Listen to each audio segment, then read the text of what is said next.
Sorry guys, I'm just trying to process a lot of things right now. First and foremost, I hope everyone is doing okay. I am doing good, could be better, but you know, that's just a part of life. We just have to keep going, and moving on is an essential part of just what I've been going through day to day. For the most part, you know, this live was just something that I had no idea would happen. Just to give brief context, there was just a lot of things that were being misinterpreted, that were going around to the point where I believe, you know, without, I think, this party's context, it would kind of result in a lot of people just speculating the wrong things time and time, and as that builds on, it kind of hurt a lot of the people in these parties, not just the party myself, but you know, just parties outside of DPR. So, you know, just to clear a lot of these speculations, and also just, I don't know, I've never really thought about it, but for the first time, just being able to just speak on my behalf is such a fucking crazy concept, but I just need to get things out for myself personally, because I just never felt like I had an opportunity or a chance to do so. So yeah, to be able to say that this is essentially something that I need is very much correct. And, you know, like I too think that a lot of the different parties essentially don't really know exactly what I need or exactly what I want, let alone really have never really asked me what was going on with me. So, you know, to just clear it for pretty much everyone out there, and even like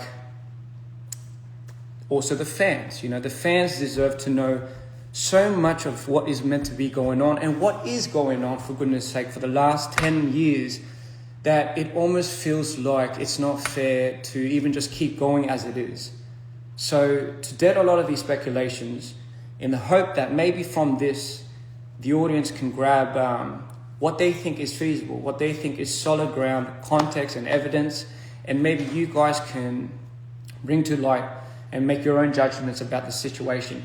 But today I'll be strictly speaking on my behalf and my experiences alone, and the things that I went through, and hopefully that will give you guys enough context to bring into it to this present situation. And yeah, I'll start from there. I think number one of the most important things is to give context to any type of material that if you are going to make, whether it be certain types of accusations or certain types of speculations, there have to be some grounded context in order for anyone to make proper judgments, I would assume. And for me, I think it's just been the hardest roller coaster of these last, I'd say, fucking 15 years, far out. So if I had to start, I would have to bring it back to the very beginning of DPR. So where did this whole DPR shit come from? Like, where does this fucking movement even come from? So for me, when I finished high school, I wanted to do something big with my life. Like I felt like I've always had this calling, this gut feeling. I've always followed my intuition, and you know, by all means, my mom was the biggest supporter of that, you know, and I'm always forever going to be grateful.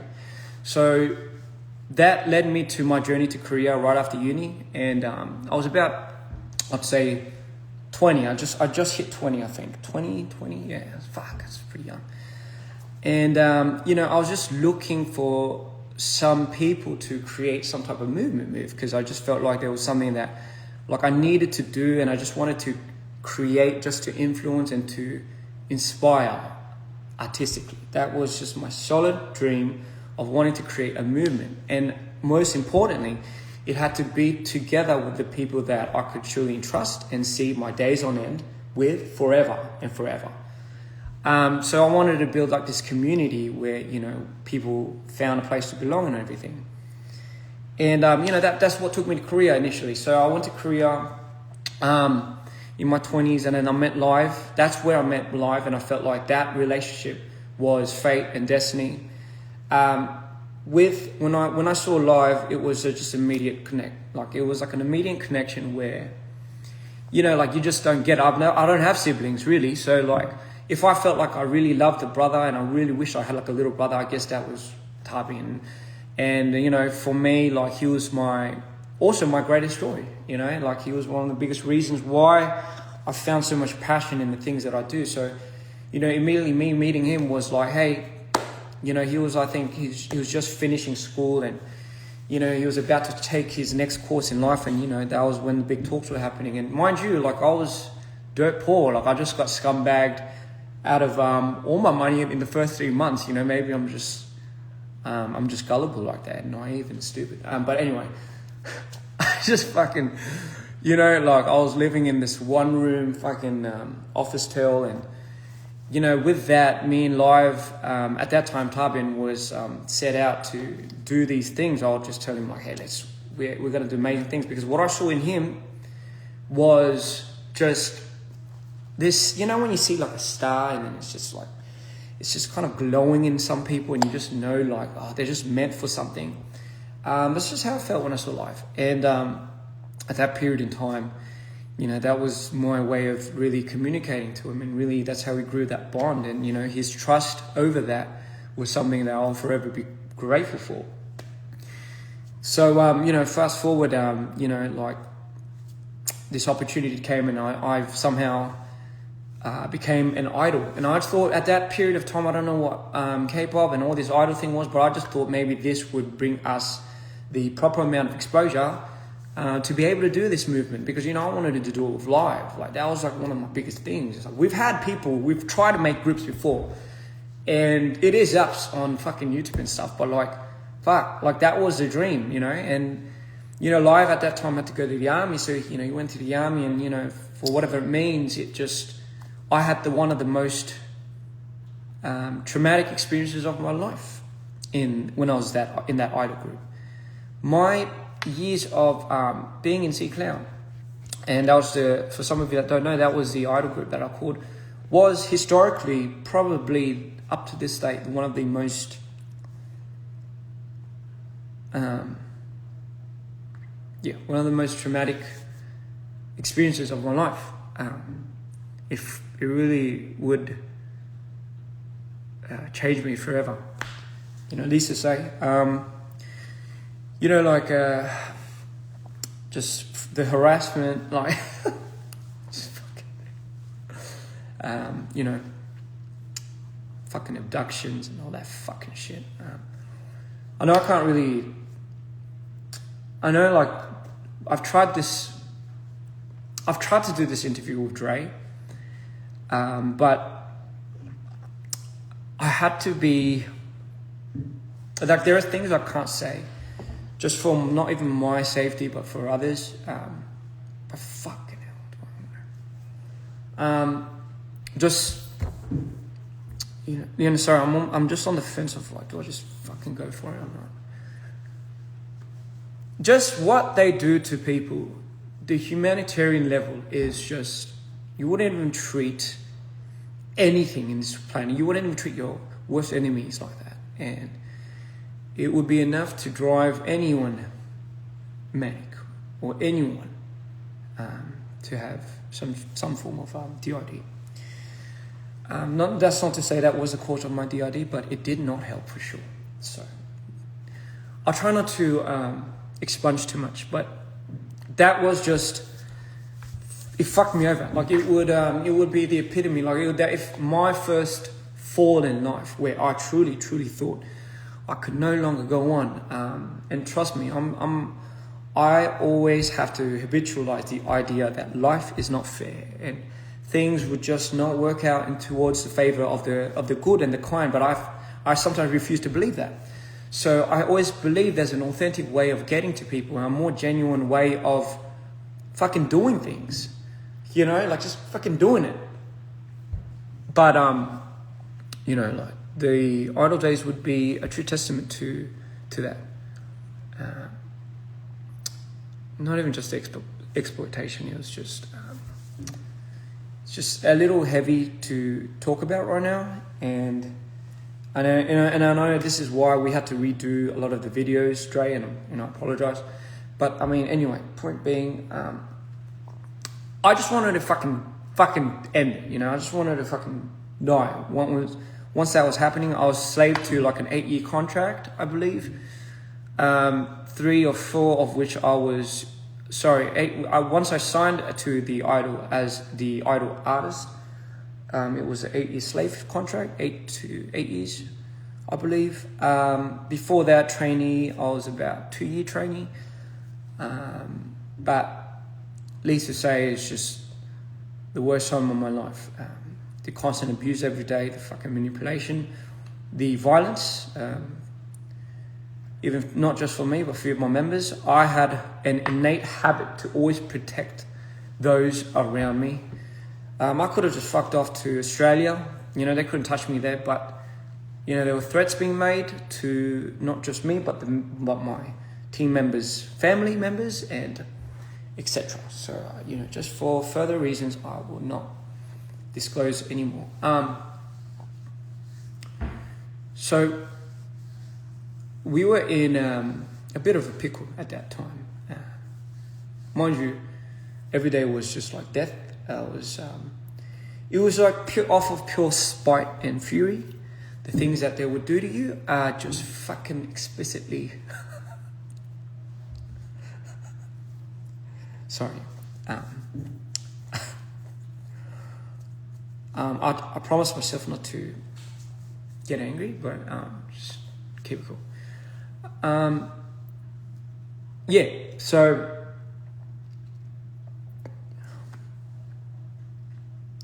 it took a lot just to get over that moment, and when I did, it was more like it was more of a escape than things being resolved. And I'm sure you know, in today's day and age, even like just how the industry really works, especially not towards the favor of a lot of the idols. The company really has them by everyone by fucking balls. So, you know, our generation was not any different. And at that period of time, there was no real cause and push for social media and influencers and stuff like that. So, you know, we were pretty much held quiet. Anyway, so 8 of which we've only done about 2 to 3 years, and before that, after that, my CEO died, and by that time I had went through too many things to the point where I felt like I couldn't return to myself. I still remember, I think that was when I could not believe when I blacked out. That's when I started blacking out, ladies and gentlemen. Before that, it was not too bad, but then after those experiences, I started experiencing a lot of my blackouts. I'll say blackouts in long interval periods of times where I'll just switch. So coping with that was just a whole nother beast, but I knew for me to survive, I just couldn't conform to the level that I thought those scums could get to.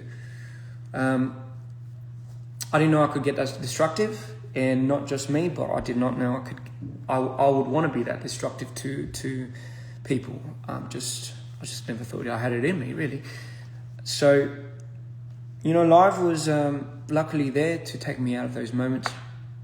And so I promised myself that day and going forward, that DPR would be the emblem and be the fucking sign to absolutely going against, number one, the system, which I fucking hated. And number two, most importantly, I felt like I needed to live. So my gauge was pulled back to the very existence of where I thought I just could not come back from. And I was on the verge of just ending it all, really. And, life pulled me back in and it was like, hey, are we going to do this or not? Like, are we going to go hard at this movement? And I was like, yeah, you know what? I was like, you know what? Fuck it. No matter how beat and no matter how hard it's going to be, I truly think that I need to keep my promise, keep my responsibilities, and just fucking have a hack at life, really. So DPR was my salvation, ladies and gentlemen. It was the very thing that kept me here in this world. And that would be the start of me finding these people. Like Scott, I remember I didn't really click off with him at first, but I remember he just was broken. Like, this dude just needed somewhere to belong, and he was on the cusp of going back to the States, but I knew he didn't want to, and I knew he was struggling to find a place of his own. So my reach to him kind of felt like, hey man, I want you to feel like you deserve something. I want to do this with you. And likewise, we had like all these other people that I brought in at that period of time. One of which would be my secretary, which I would later disclose why that's such an important information. Where do I begin? Because I was held to a contract at that time, which disallowed me to continue any further promotion as an artist or put my name in any type of trademark or any type of form of media, I found a loophole where it was like, do I just make an alias? And obviously it's just as long as I don't promote under a certain type of label, I'm still allowed to make money from other forms, other fucking mediums. And that would be, ladies and gentlemen, where I would start videography. Mind you, before that, when our team was struggling, I had to be the contents and media team for my company, and I didn't get paid for that. We were in debt. Apparently, I was in debt. I'm like this shit. I was in debt for about $700K, I believe. The number was $700,000 in debt. None of which we had a choice. I'm sure you know of how much we're allowed to spend, and they're just fucking using money, and God knows where. So my history with money is really all not that good. You'd think you'd learn, but you fucking don't. And so fast forward, I found a way to really bring myself back up, find a new piece of medium where I can truly feel like I can dedicate my whole life to, and that was videography. At that period of time, I think I was about 24, 25. And during that process, anyone that does production knows how fucking hard it is to just do lighting, from lighting to art, to shooting, being your own DP, borrowing those equipments, returning those fucking equipments, putting it on a hard drive, fucking exporting and importing it, making sure those hard drives are fucking backed up, and location scouting, all of those shenanigans, I would do for the next year or two, solemnly by myself, and with some help from Scott, which, he would be the one that would just kind of, maybe if my art was here, if I made something here, he would maybe distribute it. When the phone calls would come in, he would pick up and he would be like, okay, maybe this will be your clientele. So just hooking up with the clients and stuff. But for the first year or two, I would make about,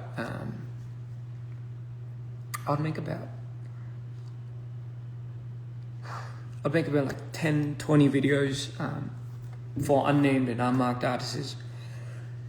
And, the whole plan was to funnel this vision. I can't be an artist, obviously. So my next thing was, live. When he told me and he said he wanted to become an artist and he wanted to become a rapper, I believed it. Like, I believed this was the calling. Like, this was it. Fuck, bro. Here we go. This is it, man. Like, I was so pumped. So all of that video and editing and all of that. Like I edited my own videos, I've shot my own videos, and I did that time and time again, endless sleepless nights for about a year or two. And I hit the mark where, you know, that's how we started like getting bigger budgets. So I started shooting like Barbie and Minnow, and, you know, and I still would do this solemnly by myself until I could find a crew. But where did all that money go? Hey, like where?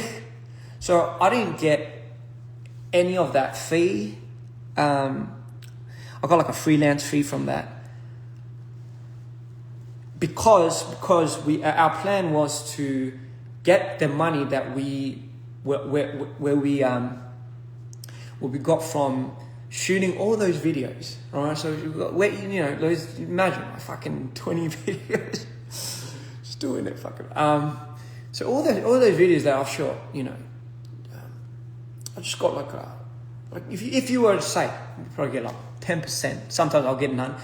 I think the reason why I say I got none is because if I had to ratio out the times that I would use more of my money to make that video look good, it would be me. Mind you, this is all, like, I held myself accountable for doing those things at the time because it was a choice. Ladies and gentlemen, it was a choice. I wanted to do that. So I don't regret doing that. I'm just saying all of that money that I've ever made in the last 2 years of shooting, editing, fucking returning all these things like equipment, carrying like all those things day in after 3 days of shooting, sometimes full, was being now put into like this little capital. We did not have any investors. We did not have anything. So our money mule was literally just what I shot and what we could get in. Come on, what we could fucking draw in. And, you know, everyone was playing that part at that time. Live was making his music. And, you know, like when I heard Live's first track, like Till I Die and all of that, I'm like, bro, this is it. Like, this is like the golden calling, man. Like, bro, I just knew it. Like, this song at that specific moment in time, like, no one was doing it. No one was doing it like him. Like, no one was talking about real shit. Everyone was struggling. Like, everyone. When I see Tarbin, I was like, man, I've got to help this guy. It doesn't matter if I'm struggling. I've got to help this brother. Because just, if I didn't, I just felt like there's just no other means of going by. Don't even ask me why. So I didn't care if all of that money that I ever like worked to get, like if that money was being now transferred into investing into Tarbin's first album, right? That would be the place to put all your money into. We went fucking all in. We put all of that work, all of that money into Tarbin. And thank the Lord we did that, because for me, that was the only thing that kind of kept me up on my feet. Like, it was worth it. Like, don't get me wrong. Like, for me, that was the pinnacle of why I was doing it. It really was. It really was the pinnacle of why I needed this to happen. And, you know, like, I was thankful to Scott. I was thankful to Chumble. I was thankful to Live. I was thankful to Cream. You know, at that period of time, like, these boys were the boys that kind of ended up at that last big, well, at the scene of like, now from here, guys, we have to now hold hands and let's go in. All right. The thing is, like,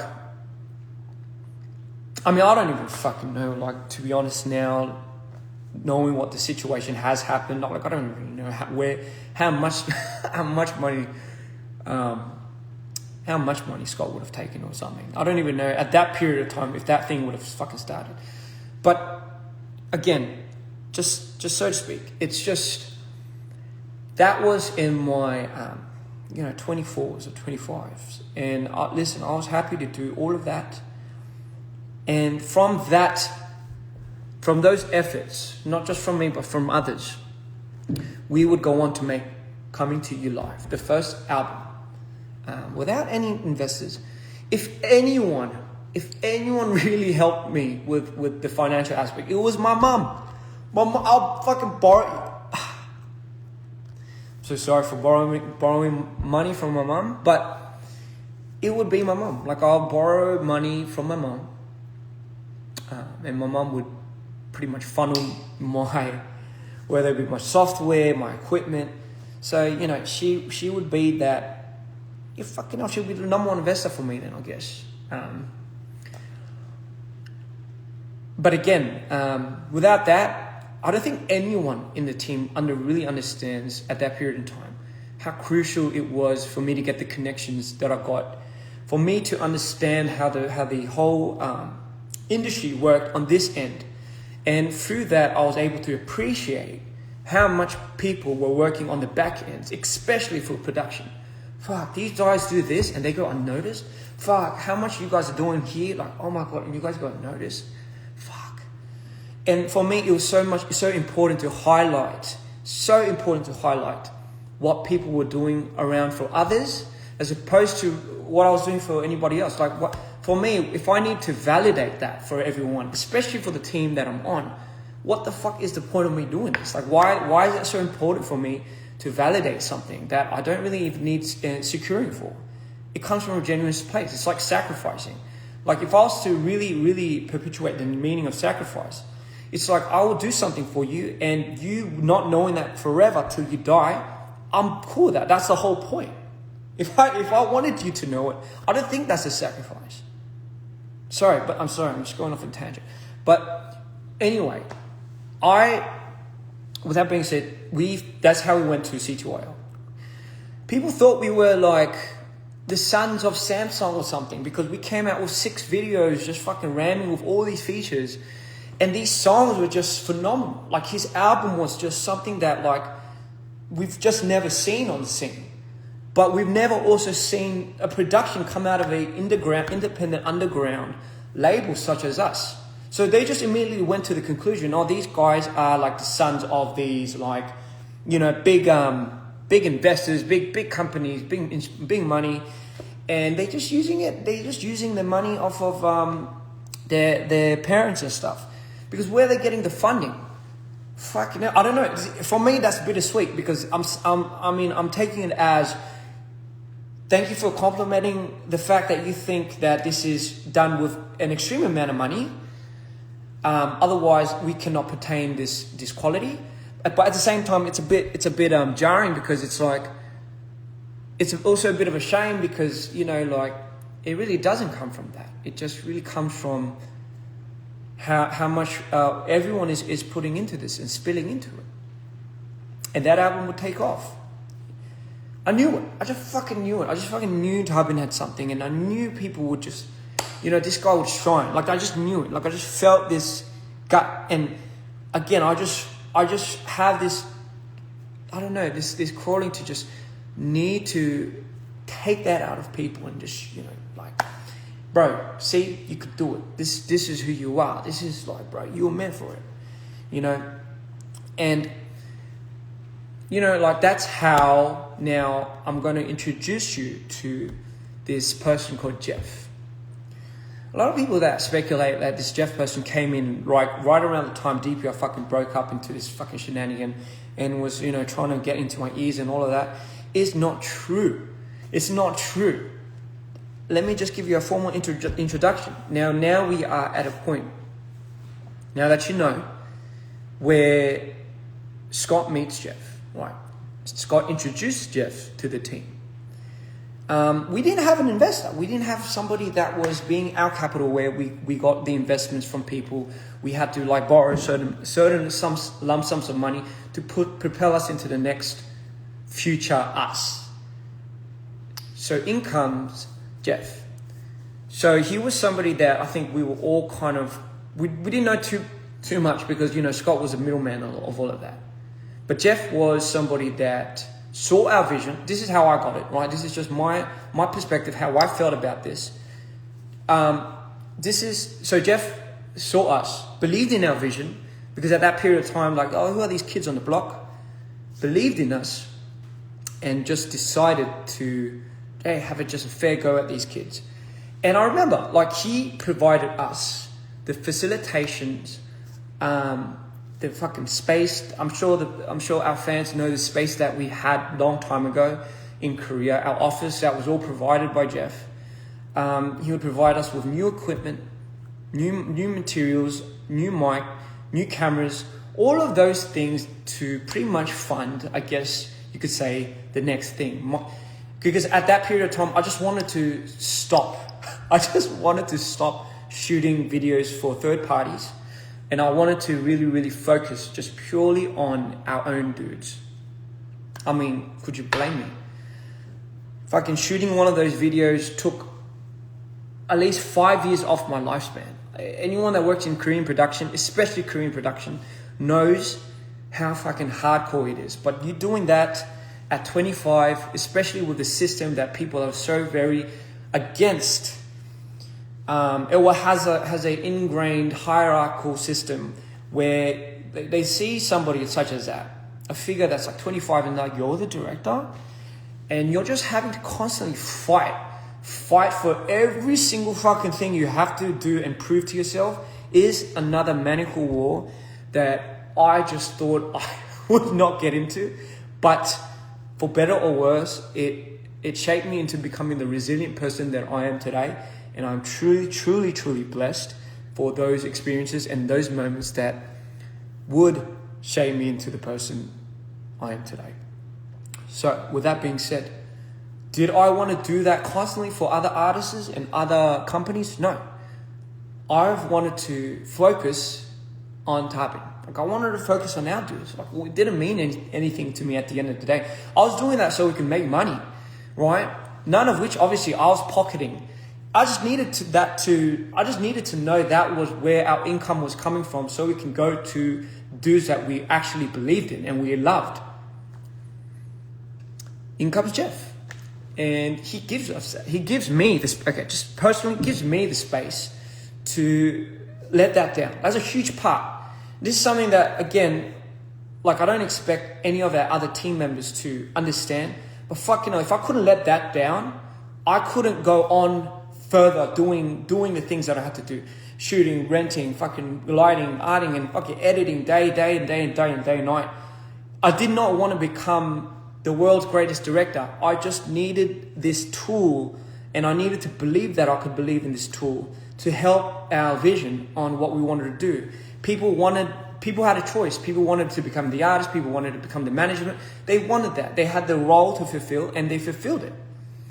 Now, what you guys say about what you do and how much you do, it's like, it's all fine. Because at the end of the day, that's kind of essentially why we were in it for doing it. But I didn't really care about any of that. I just cared about, so what's the next step, guys? What do we do? How do we get from here and here and here? And mind you, like, when Jeff came in, his first project with us was Jasmine, right? I was trying to find all these ways to make save cost, but have the video look good.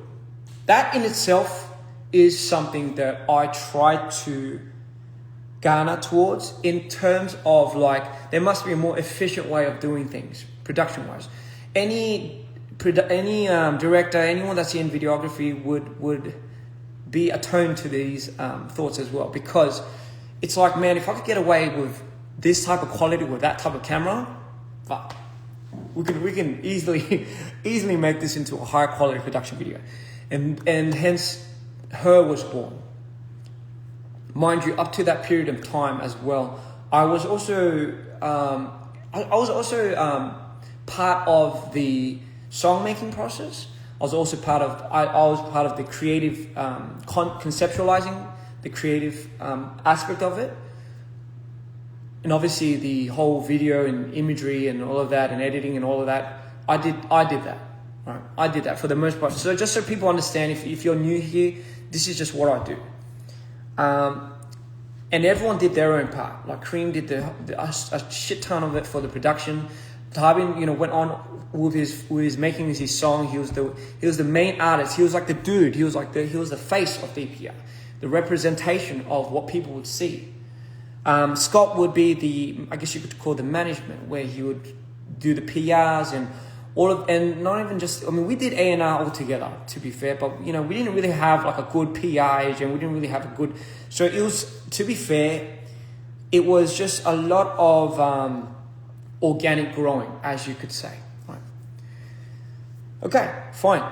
So just to give you an idea, just an idea of where we were at now. Her, that's the album. So Jeff is the investor to funding all of that. Mind you, this person was somebody that we couldn't really get close or in touch with because Scott was in the way. But let alone if he was someone that was shady later in the investigation of what was to happen, we could have all easily just ordered everything. Like if he didn't hand this amount of money, we had everyone just ordered everything. But that's not for this conversation right now. I'll get back to that. The reason why I say this is because he's now like out in the public and being accused of such and such and such. Let me just give you context to now where we're going. So her album happens. Mind you, I'm still not getting paid. Like I'm still getting paid a freelance fee. In my mind, I'm thinking, okay, like we're going up. We're succeeding. Everyone like seems to be. I mean, something's happening. Something seems to be working. We went on our tour, our first tour, but something seems to be happening because I feel like for some reason we're just going up. We're just going up. Did I expect anyone to be making money? No, I didn't. I was that stupid. I was that naive. Like, did I ever think? Would you ever question, like, with the people that you have? Would you ever question, like, oh yeah, with the history that we have, that somebody later on would be distributing money in the most unfair way? No, because in your mind you'll be like, okay then, but who would do that? Who would be dumb enough to fucking go there? Who would be fucking stupid enough to do that? Because they know once somebody finds out, wouldn't that mean the end of it? Wouldn't that jeopardize everything? Like, would you be willing to put that at risk? Like, really? Like, after knowing everything that we've been doing, like, really? So I had no reason to suspect, even at that time. I just thought no one was making money. I was still, during that period of time, I could only make money if we did projects. That was the freelance fee. Mind you, part of the big reason why we never really discussed the ownership, I guess you could say, of DPR was because everyone knew that I had to be a big portion of the ownership of DPR. But at that period of time, I wanted to be careful because I was still, mind you, I was still under another contract, which might have deferred me into maybe fucking something up here. So I just wanted to make sure until my 8 years of that slave contract was up and fucking ready, that only then I would be in the talks of becoming ownership of DPR. I was cool with that. To be honest, I don't even fucking care about that. But fucking hell. Anyway, sorry. Sorry, calm down.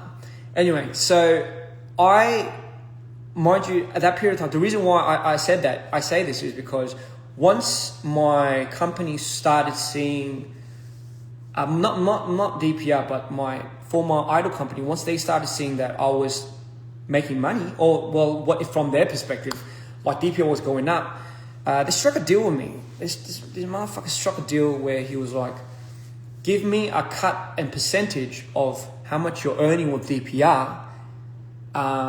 In return, I will probably find a way to shorten your contract sentence. Like your like okay, he was bargaining with me. The audacity. Sorry, it's just my day-to-day. Fucking hell. And that was the reason why, because I know they were onto me. So I did not want to give any type of leeway into having a possibility that could fuck up and be a liability to our future state. So that is initially why I think we were cool with just kind of having Scott as the placeholder. We did not give any meaning otherwise to that, and we all agreed. That's how we all knew it. I mean, I don't know if that was his fucking way of tricking us, but fucking hell, we all believe it. Like, that was just a name on paper.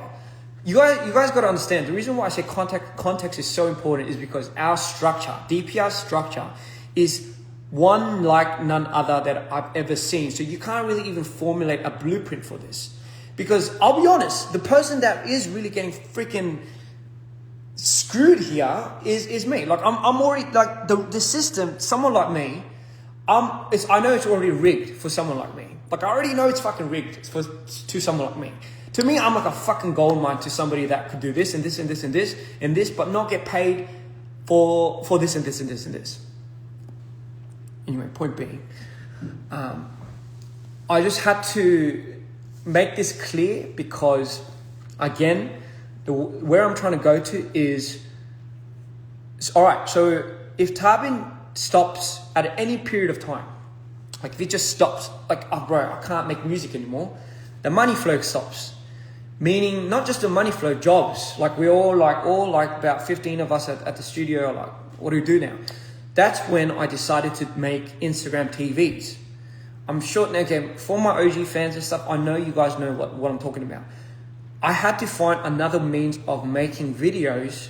So when, our artist got into an artist block or a slump, as they say, we had to find means of trying to keep funneling some type of cash flow. This stress would be always on my mind. Like because again, like I can only make videos off of one-offs, right? I can only assume that nobody's making any money because fuck, if I'm getting this much, like I'm just imagining how much everyone else is getting. Like it's just jack shit. At that period of time, Scott was living with his mum and dad. I believe everyone else was renting. So for us to be able to pay rent and still strive and still pull off the qualities that we have to do and put our own fucking monies into it, like it was a day to day. Like I did that I did that since C Clown. I mean, how much more is it going to hurt me now? If anything, this was healing me day by day because I was finally being able to do the things that I wanted to do with the people that I loved and with the people that I believed in. That was everything for me, everything. And so I turned a blind eye, and mind you, I'm not somebody that's so into finance and so into like money. I hate making it about that. I understand the importance of it because it's important for other people and they value it like that. And because they value it like that, and if they're part of your team, you should also be acquainted to caring for that. I understand that now. I understand that.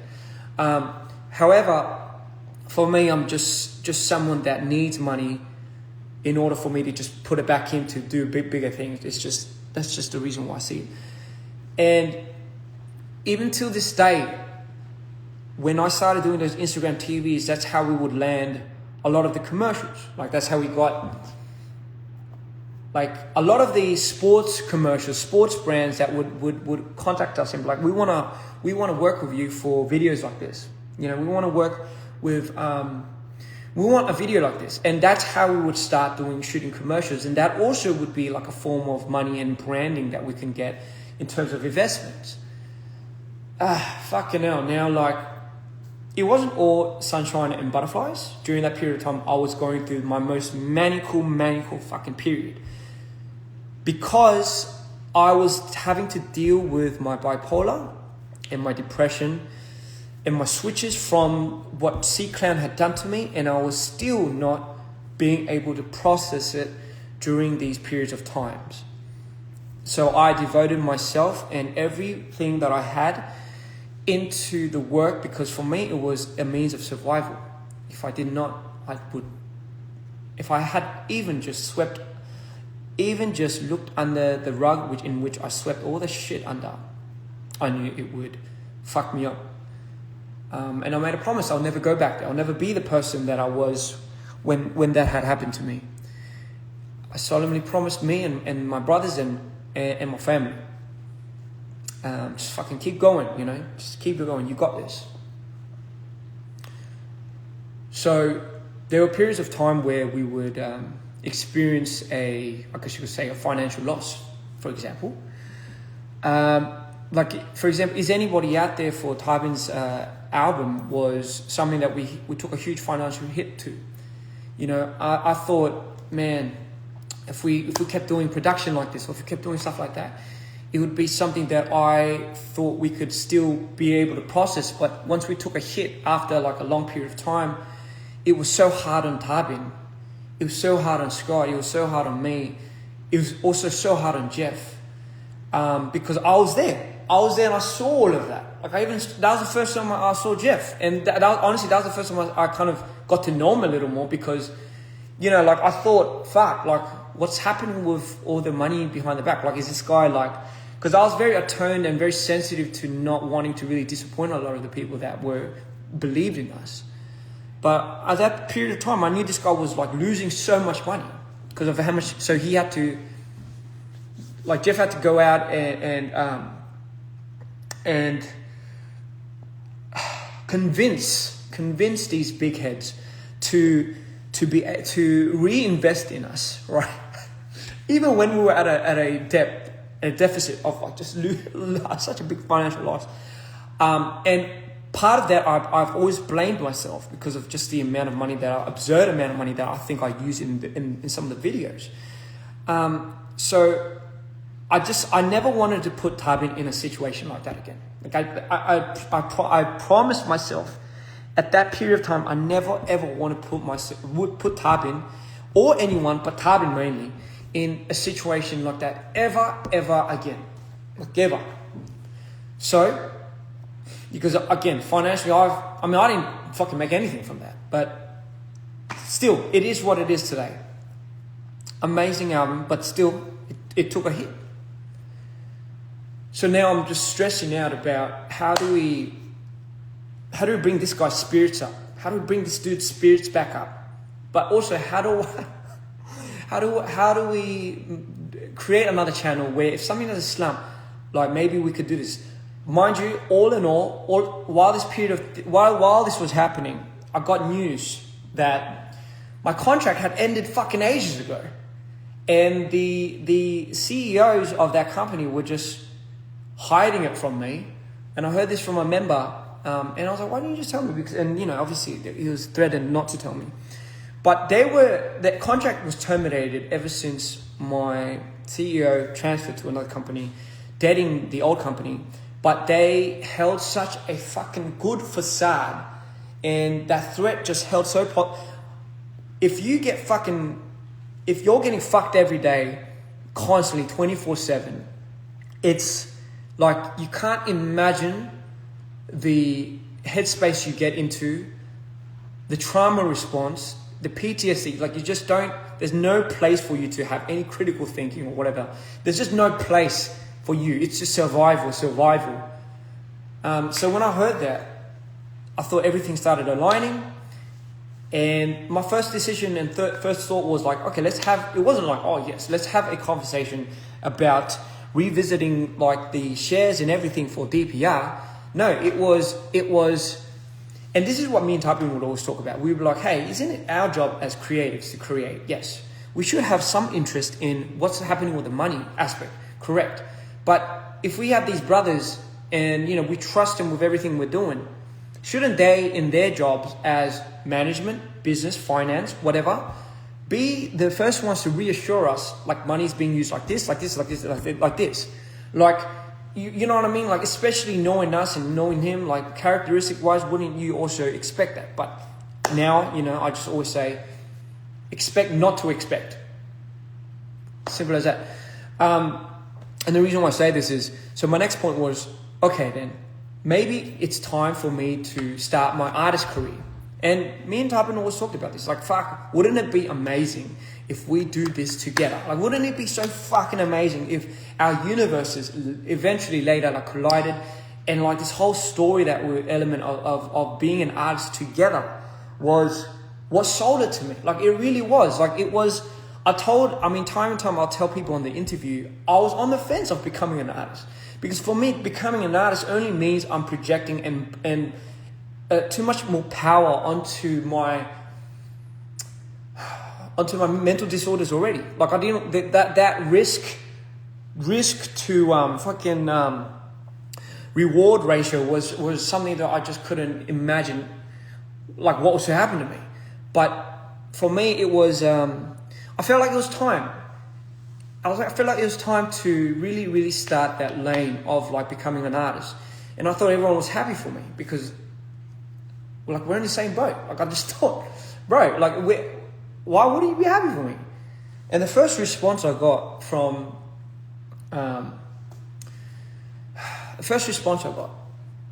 Scott was, no, you can't. And I'm like, oh, what?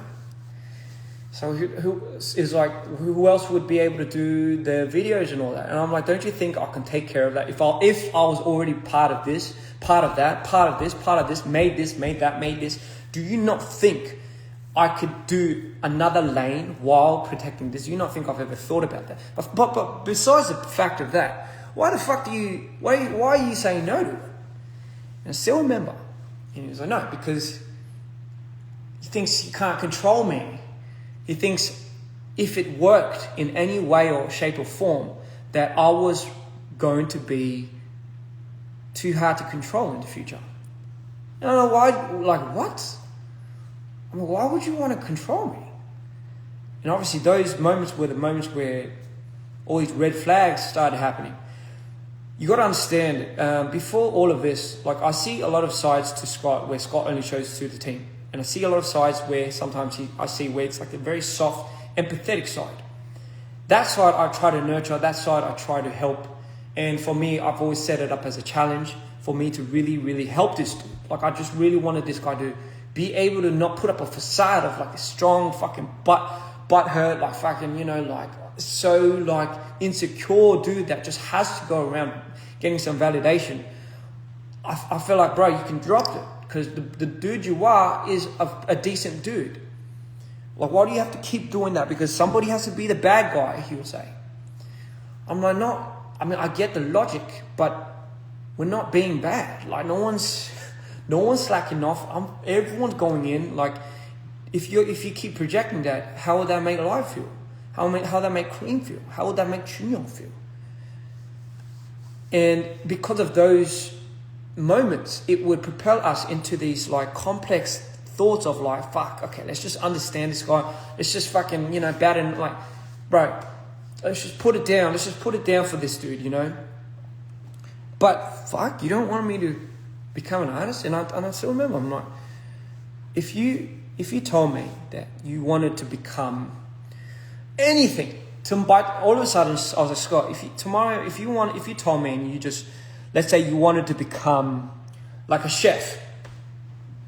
Just randomly. Oh, you know what, Leo, I can't do DPR, I want to become a chef. My first response to you would be, fucking good for you, man. Let's find a way where we can make that happen. That would have been my first response. It wouldn't have been like, oh my God, like what, like... sorry if I'm getting too heated. But that's what I lived with. That's like, you do all of that for these... You're doing all of this for these people, and your social life's not there. You're blacking out every day, every night, every now and then at home, not understanding what you're blacking out to, and you think deep down everyone's not getting a piece of the pie, and everyone's putting their money. The reason why I thought no one was getting a piece of the pie was because, as any entrepreneur, everyone just has to invest initially.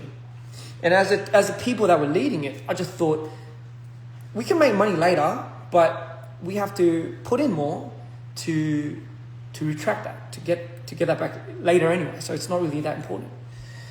It's about how this guy looks, as opposed to let's skim out on this and let's like settle for this. Like you can always find ways to make money, but you can never ever find ways to rebuy certain experiences and certain moments. Like those are just everlasting, and those are just timeless.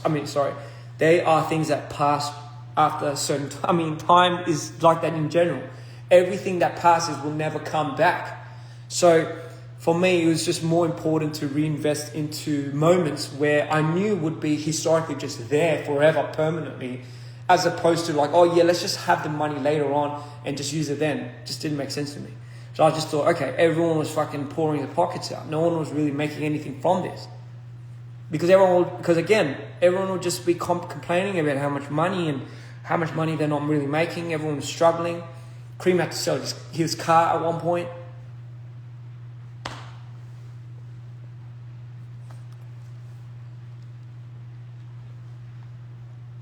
I was borrowing money up till Tabin's final album in DPR, which was Alright Cool. Alright Cool, mind you, I did 2 videos on that, and I started doing the whole run and gun thing where I borrowed the equipment again myself. I'll be the DP, the lighting and everything, and I'll find all these fucking locations over the span of the next 2 months while I debuted, by the way. And this is the funniest thing, right? This is the fucking funniest thing. If you're an artist, right? If you're an artist, you say you're the artist, and you shoot and direct and edit and everything of your own video. So how do you get paid for that then? How do you, is that a separate thing? Like if you're under an artist contract and every money that you invest into your artistry is going to be, let's say, I mean, unless it's a ridiculous amount, but like, let's say you invested in it and obviously that's the debt you make. Unless you could fucking start knocking it off of your streams and stuff, you're not going to see any way or means of making any money back, especially. And then what about the whole editing fee? What about the whole VFX fee, the color grading fee, the director's fee? Shouldn't that be all separate? In a perfect world, that would have been so fucking amazing. Why wasn't that conversation ever brought up? I don't fucking know.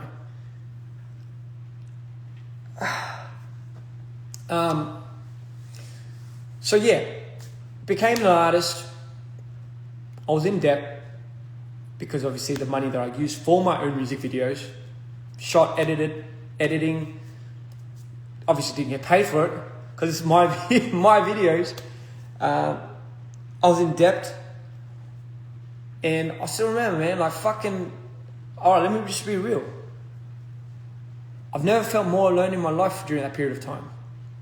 Like I literally never ever felt more alone, more cut off from our team. And that goes for everybody. People know, our fans know how we celebrated the projects that we did before that, how we celebrated Live's album. Everyone got together like it was like something that we were all fucking on board for. It felt like a ship that we all decided to jump on, put our main focus into this, drive passion. And I get it, times were different back then, but still, it felt like everyone wished the best for me, but didn't at the same time. And I still remember, like, it was like one of the most depressing releases. I was struggling mental health wise, trying to figure out who the fuck this character was. That has been with me all my life. So, you know, look, I started feeling the disparity, I guess you could say, from my peers around me. I guess it was just something that I never really could explain, but it felt like I was just doing it all by myself. And I still remember, like, I told a few of us, you know, I told a few of you guys, I was like, man, like, what I feel so alone doing this? Like, I wish I could have you guys more present. And they're like, you know, but we don't know how to help you. And it's like, I get it, but it wasn't like help or advice that I was seeking. It was just connection and company, really. That's really what I was looking for. But I guess it was such a foreign thing because, you know, we were just a group of guys that, you know, really didn't really express too much to each other. It was all kind of really said and done. Everyone had their own agendas, and I guess it was just something that I'd never really thought was a big thing until I guess it became an artist. And I was like, oh fuck, I hope I'm not like stepping on Tarbin's toes. And that's just a thought that I never thought I would have. Like just that thought was something that I was like, fuck, what if he feels this way? What if after I've been really, really just giving him like all of this and then I stop, how would that make me feel? And I was like, fuck. I was like, is that why? And from then on, because again, like the feelings that I got from all these things, I was like, man, I can't really have something truly that I think I want without having without kind of mingling in a lot of people's minds. And I started going there. I started thinking about that. And it'll just be an automatic response. I hope you guys understand the relationship that me and Live have is such like where I will see him and I would imagine like, for me it's, I need to protect this dude. I need to make sure this guy's good. I just need to make sure like this guy's like happy first and foremost. That's just more important to me. And this guy's all right. So maybe like I was like, oh fuck, am I tripping out? If I did this, I'm like, oh my god, if this guy feels some certain type of way, like because in my mind I just thought that was just another world that probably could have happened. Again, this is just my personal thoughts. I'm not saying that he was like that. I'm just saying this is just my thoughts and the way I kind of started developing my mind. And then, you know, like obviously then the after I call, oh yeah, right away. Like I found ways to shoot videos in a very minimal budget way, and thankfully for that, you know, Tabin said he started profiting again, which I was so happy over the moon for. That was the whole point of me doing the whole run and gun thing, shooting 2 videos, summer tights, yellow cab, and I had to re-edit another video, all at that expense and that cost. I did a lot of things that made things clutch. You know, if things were being thrown at us in a way where we weren't allowed to like come out with that because it was just so bad, I had to fucking do something about it. You know, did I get paid for it? No, fuck. Just thought, but fuck it, who cares? I just thought everyone was fucking living like that.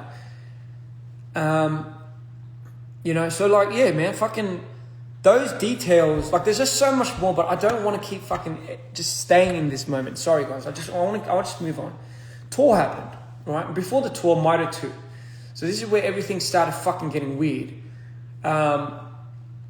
You know, one day like I was like we were doing Head in the Clouds, I think first LA show ever. This is when I debuted. This is the first time I went to LA to do Head in the Clouds. And during that period, obviously the conversation started happening because I became an artist. It's like, oh, what, you know, let's start, me and Tyler were like, let's start talking about the rights to DPR and the shares. Because isn't it a good time to bring that up? Because, you know, my contract ended and, you know, like to see where really how much money this was being kind of, I guess, distributed towards. Because during that period of time, Live was having exemplary examples of certain different other artists that was making this much as opposed to how much we were making. And it was shady because come to think of it now and really seeing the artist contract that Live was signed to, no one had any idea. No one had any idea. We had no blueprint to go off of. So whatever we thought was fair, or whatever Scott thought was fair, we just kind of like, all right, yeah, I guess that's it. Like, because how do we know? We're fucking young, dumb, and stupid, and we're just naive. So everyone is accountable for that measure. It's not just Scott. It's like everyone, right? Like I'm accountable for like not being as knowledgeable, but that's what life teaches you. It teaches you to learn, grow, and experience. You know, and sometimes you just have to ram through it. So fast forward, okay, that's when all these questions started arising. Bro, how much are you really making? Fuck, I don't know. But like my friend here in this company, he's like fucking making this much, you know? And his streams are like this, you know? So what's the catch? So then, you know, I still remember. So that was our first conversation we had with Scott. Yo, what's happening with this whole like split ratio thing with DPR? Like what's really going on? What is really going on?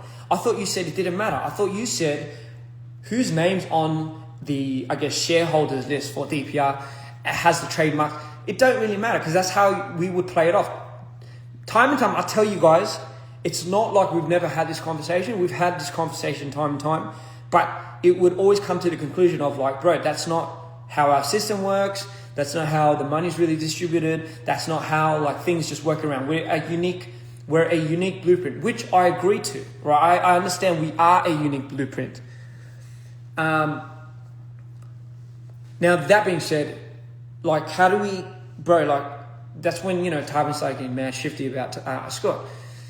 And, you know, I complied because I thought I was like, bro, if it's like all set and clean and if it doesn't really matter, like why are you so like adamant on not wanting to show this or not wanting to do this and that? So it started building up from there, as you can imagine. It started really building up, and Tabin just got more and more like, you know, fucking, it started catching on. And I was in the middle of making Mitre 2. And again, for me, it's just like, fuck, I felt like I was just starting my artistry. I just felt like I was just starting my journey into this whole like, fuck, you know, I get to express myself. I get to like finally open up about my past traumas. Maybe this would be the healing journey and the necessary step that I need for myself. Fuck, maybe this is it. And henceforth, like, Mitre 2 happened, you know. So for me, you gotta understand, like, my perspective of this was like, yeah, fuck. I don't know if there's fuckery, because I refuse to believe someone that I care for personally, could be at the helm of doing all of that. And for me, and number two, you know, again, like, I just couldn't understand, like, what, like, you know, if that was to come to the light, don't you think that would fuck everything up anyway? So, like, why would anyone do that? So, you know, fast forward, like, I remember Tarbin coming in during when I was making Mitre 2, and he was like, "Hey, like, fuck, you got to stop this. You got to stop this right now." You know, it's like, everything you've done, like, it's owned by this motherfucker. And what if this guy owns it completely? Like, what if he doesn't give it back? And I was like, oh. Like, I've never really thought of it like that. Like, I've never really thought about somebody else owning certain trademarks or something and running off with that. And I understand the importance of that for every artist, because you, as an artist, if you contribute and you dedicate your whole life's purpose into making something, you would need the rights to that. And obviously that, in today's day and age, is masters. It's like, who has the rights to certain masters? You hear about it all the time. Big artists is buying their masters from other people, buying their whole fucking list. And it's a huge thing. It's like, you want to be the owner of what you truly deserve, like what's rightfully yours. And I was like, man, this can't be a hard conversation to have with Scott. Like, if this is something we have just figured out, then it's probably time for us as the individuals that have just figured this out now to bring to light. And if it's something that we all were just not knowledgeable of, then there should just be no malice, you know, as opposed to like, hey, fuck you, you know, fuck you for this. But again, I was also a victim to this, so I just thought, okay, you know what, you're right. This guy is clearly very, very, very like upset and bothered. And if I'm being completely honest, seeing Tarbin upset bothers me more than the actual thing. And I know that's kind of weird, but I can't explain anything otherwise. Like, I can't lie to you. That's genuinely just how I felt. So I decided to at that period in time, just stop Mitre 2 for a bit. And then you know, my mum calls, and this is when my mum starts getting involved with this whole thing, because my mum is very intuitional. I trust my mum. Everything my mum called for, she was never wrong about. She was always right. Like, a term that says mum's always right, like I do not shit you, that is something that I truly am scared of, because I truly believe it. My mom's intuition is none like other, and she told me to just keep going, because, you know, it's just something that I had to do for myself. I'm not used to that term, do it for yourself. I'm not familiar with that term, and because I'm not used to that term, do it for yourself, even that period of time, I struggled to do things for myself. I felt like if I did things for myself, it would be the epitome of somebody else's, at somebody else's expense, whether it be their mental health or whatever. It's fucking toxic, I know. But anyway, I just thought, okay, fine, let's just keep doing this, but let's still hear this guy out. And I moved to LA, you know, in that turbulent fucking turmoil of a time, while we were scheduled to do our first Regime tour. And this was such a big deal because, guys, this tour was the first tour that me, Tarbin, and Cream, and yeah, pretty much us three, and Arctic, were going to be like together as a unit on tour, on stage. More important than me and Tarbin just being together as a unit on tour was something that I've always wanted, iconically, just something that I've always imagined to be good, and I know him too was somebody that would have saw that as that. But obviously, as time developed, you know, like, I think Tarbin got his, Tarbin got a hold of his, I guess, up till now, how much he was making, and up to that, like he got all of that, like pretty much audited and kind of printed out, and you could see it. So I remember it came to me and he's like, oh, just guess what, like this is bam, like this is crazy. This is how much I was making. And mind you, like I don't nose into that. Like I don't put my nose into like, oh, how much are you making? And I would imagine a lot of people are like that anyway. But I still remember seeing, I saw the amounts of money that he was making over the last like 7 years. I mean, sorry, not 7 years, but as an artist, from when he started becoming an artist. So the period of 3-4 years, I believe, 4 years or 5. And I remember seeing the amount that he made. Mind you, he was being wrongfully misplaced as well. But you got to understand, like in my mind, I thought there was like a certain number that everyone was making. And I just thought it never really passed that. So when I saw the amount that he was making, even that was like something that he wasn't even meant to make. He was meant to make way more. That like shocked me to the core. So remember, I'm like, bro,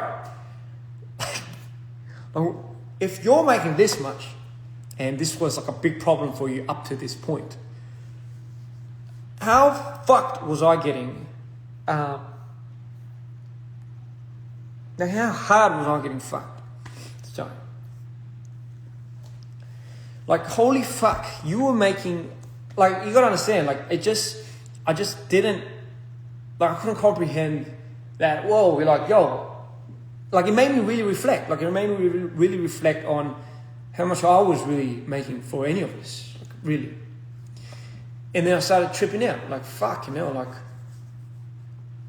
like, yo, like, I've never really seen that amount of money being made before on one term. Not even like just one term.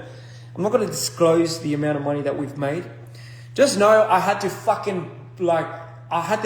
There was a period of time where I told John, and this was during iCool, I was like, maybe I have to start working at the convenience store, like as a side gig.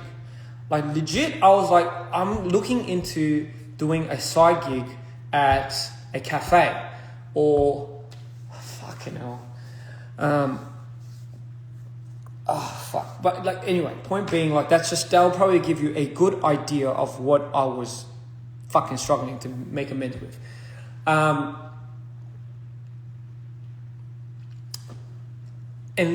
like just seeing that, I guess, kind of really started opening these doors to my mind where I just thought would never lead me to my salvation. Bringing back the idea of DPR being my salvation slowly started taking hits. And you got to understand, like, my idea and identity built on this whole idea of believing in a team and believing in the people that I love. Even showing all of the people necessary to my disabilities was a big thing for me. I had a hard time opening up about it. Scott was one of the few, if not the first person that I've ever opened my switches to. Which is probably why I'm a little bit more angry and a little bit more upset that things happened the way they did. Because I trusted him with all of that.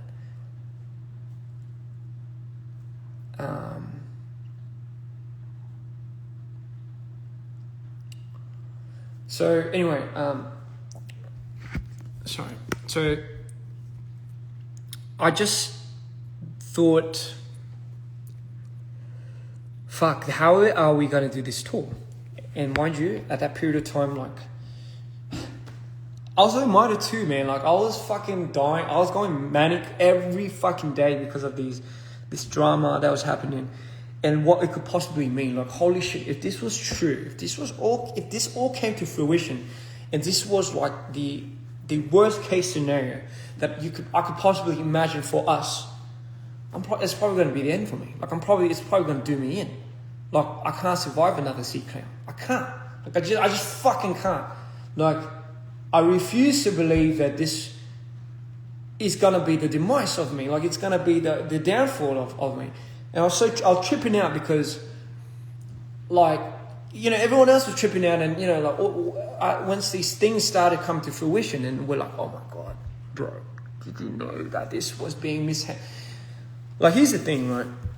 When we earn this amount of money, it gets distributed to the investor side, about 30%, and we take about 70% to DPR. 70% of which the funds are now coming in from, like, whether it be shows, whether it be like fucking the royalties and masters and all of that is coming in, but it was being distributed by one individual. Yes, you guessed it. But what was it being distributed based on?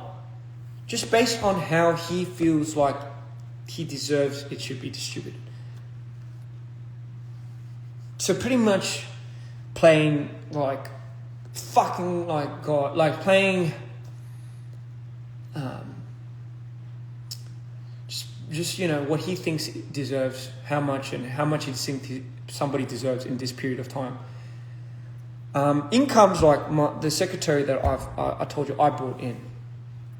This guy I vouched for ever since I came to Korea, right? I will not name him, but he was my first friend, one of my first friends in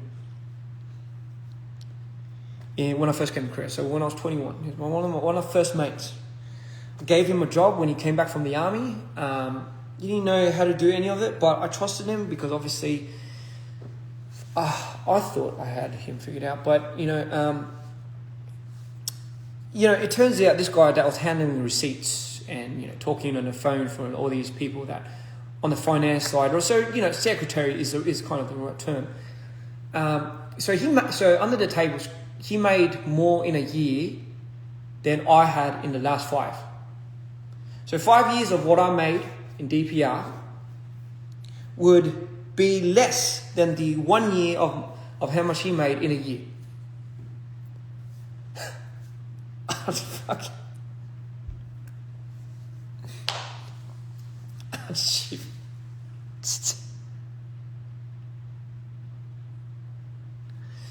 Sorry.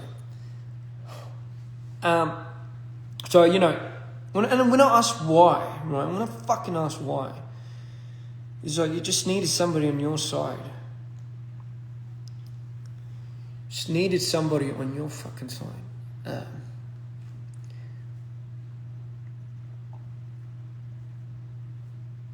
Those instances where I had to borrow money. I remember as I was editing Mitre 2, fucking manicked out. 6 days out of the 7, just couldn't sleep. I knew this had to be done because if I couldn't finish it, you know, I didn't want to leave my fans, and certainly number one, I didn't want to give the impression to our fans that, you know, something was fucking bubbling to this point. So I just kept pushing on, closed my eyes, just kept pushing on. And then, you know, Scott would be calling me in the background, and he'd be like, you know what, fuck. Just all of a sudden, he's like, Tavin's leaving. I'm like, what the fuck? That wasn't what we talked about last conversation. He's like, no, Tavin's leaving. In my mind, when I heard that, I'm like, nah, there's no way he said that and he believes it. Because again, at that period of time, there was no real like thing. Like I didn't know what was happening. Like I didn't know what was going on. I just knew the juice of it, and I was like, yeah, let's get to the bottom of it. But we had tour coming up, and I was in the fucking process of making Mitre 2, and I already shot the video and already done all of that, and it was like, okay, I'm sure this guy's bluffing. Like I'm sure Tavin must be bluffing to Scott, because at that period of time, obviously their relationship wasn't fucking flowers and daffodils. He must be lying to him. Otherwise, he would tell me. Like he would tell me that he was leaving first. So you know that's when you know, because obviously I think he told Jeff first. He told Jeff first, and Jeff, I think that's when Jeff got first like, what the fuck is going on? And the reason why I want to give you context about this guy is because of moments like this. If he was anywhere near in on these things, it would have already fucking came to light. Like my mum had found the best lawyers. We already fucking went through this time. But that's not the point. What I'm trying to say is, Marty 2, Live said he was leaving. I had to finish fucking editing. Scott was on his like fucking on the ground melting, having a panic attack. I was trying to deal with all of this, and I finished it. I somehow finished editing Marty 2 just 3 hours before the release, and I fucking uploaded it and fucking sent it out to the world. At that period of time, Marty 2 didn't matter. Like, none of it mattered. Like, I didn't care about it because nobody else really fucking cared about it. Oh yeah, when it came out, I didn't even know it came out. Because why? The minute it came out, I had to take a plane to Charlotte. And my first mind was like, man, I hope Tarbin's not serious about leaving. Because, you know, I want to talk to him before he really makes up that decision. I want to really engage in this conversation before any of this fucking goes down, because at least that's kind of what I think we should do.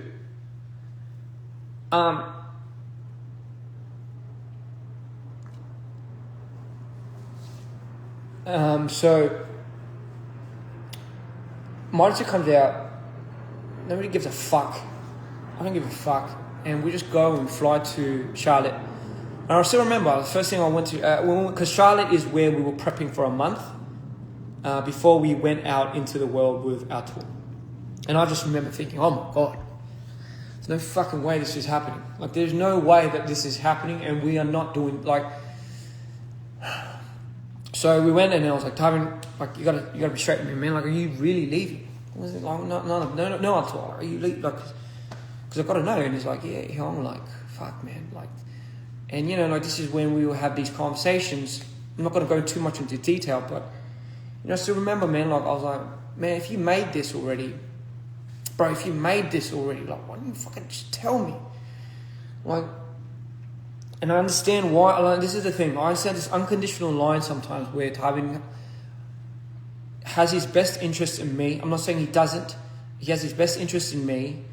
But sometimes, because of that unconditional line, it's a bit hard for him or me to cross. You know, some things I think he wants to just handle it on his own. But you know what? Like, the reason why I'm saying all of this is because I never really find the appropriate time to ever talk about how I feel about any of it. Like, really, ever. It fucks me up, because it's just like, man, if I see this dude suffering, I'm like, oh, bro. I can't. There's no time for me to suffer. Like, this dude's fucking at it. And I still remember, I'm like, man, what would it take for you to...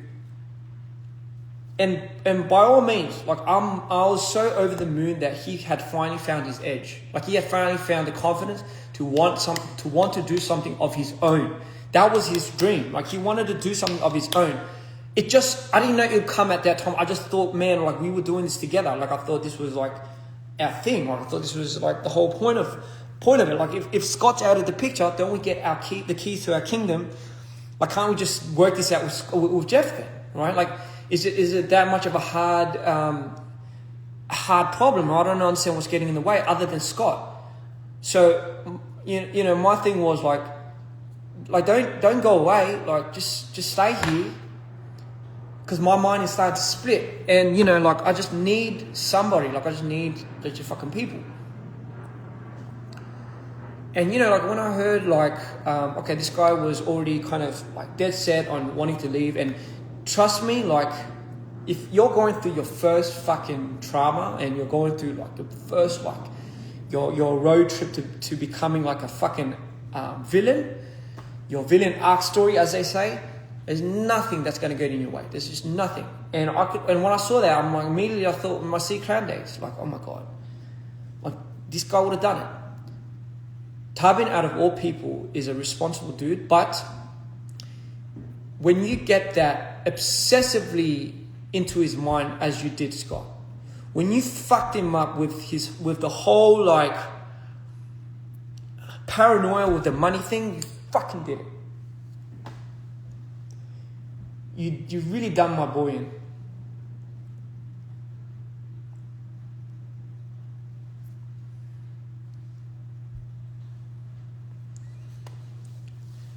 And honestly, like, that's just one of the things that I'll probably never forgive myself for as well.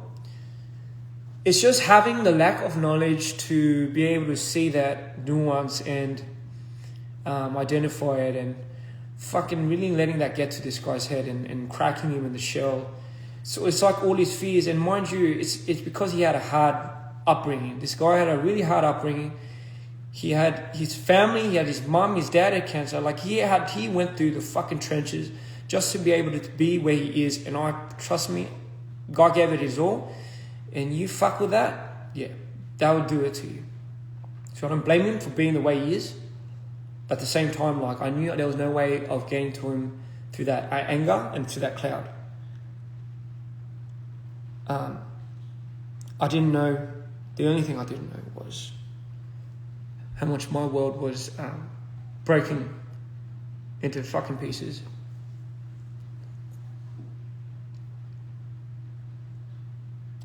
I just didn't know. I just didn't know how much my world was breaking into pieces after that.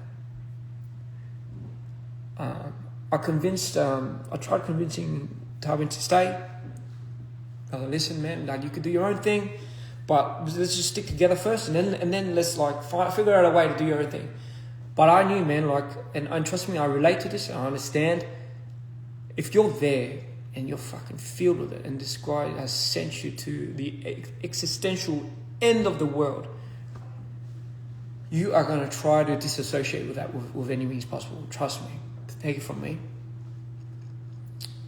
So I knew I wanted to be there for him, but at the same time, when I looked down, I was falling apart. DPR was meant to be my salvation. The people that I thought I was going to be here just are now kind of a figment of what I thought was real. And, you know, like, I was just getting in my own fucking head, and, you know, it was doing me in, trying to hold together. Mind you, we were doing tour. So we're doing 46 cities like this. In this current state, in this intensifying fucking frequency, that is how we started tour. And I still feel so bad for the boys, you know. I'm like, man, what would it take for you to come back, man? Like, be like, hell, like, if you, as long as you got the rights and you got the keys and it's all done and set in paper, I'll come back to DPR. I'm like, all right, bro, but let's, like, all right, then let's do that. Like, let's figure out a way together to get that. But like, what would that entail? Like, and mind you, at that period of time, it wasn't Jeff. Like, there was no fuckery appointed to this guy. So it was just Scott that was doing that. Obviously, he mingled with all that shit and he fucked everything up with that. But that was the catalyst of why everything tumbled for me personally and for Live. And everyone on the team started getting fucking crazy. It wasn't just me and Live that was struggling. Chunyong, I remember Chunyong like this guy,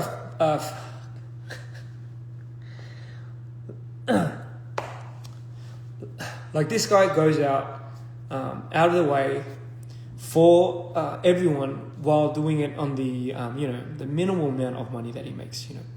And I still remember, like, when he finally made the money to buy his friends like a meal. I think that was the first time I saw him like tear up. And, you know, stuff like that just fucking breaks my heart. But it also, like, hits a side of me where it just fuels this fucking fury. And it was like a side of me which I never decided and I never wanted to bring back up again. But it was creeping up on me ever since C-Clown. It started locking up. But the doors and the keys and the chains were starting to fucking unlock and break. And no longer could I put anyone in front of that door to mark opening. Ever. So,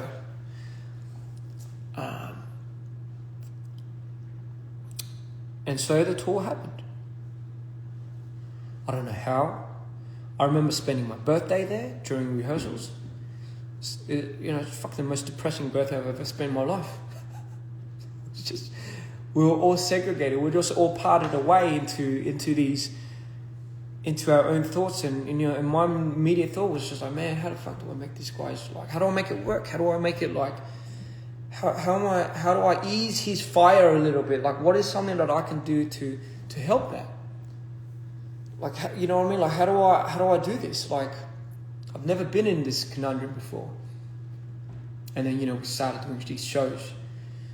And, you know, the deal was like Scott wouldn't travel with us. Like, he wasn't allowed to. That was the deal. Like, bro, like, we'll do this, but I can't.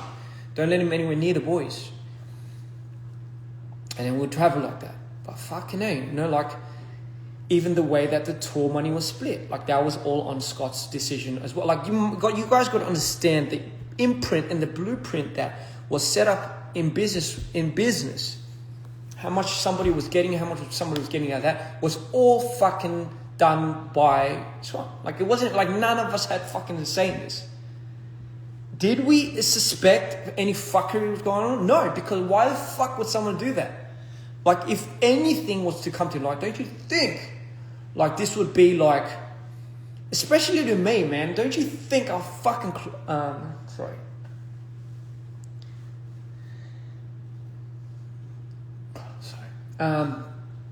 The reason why I just got to prevent myself going up from these is because I'm on like, I'm on a bit of a, I'm really careful of me tripping out.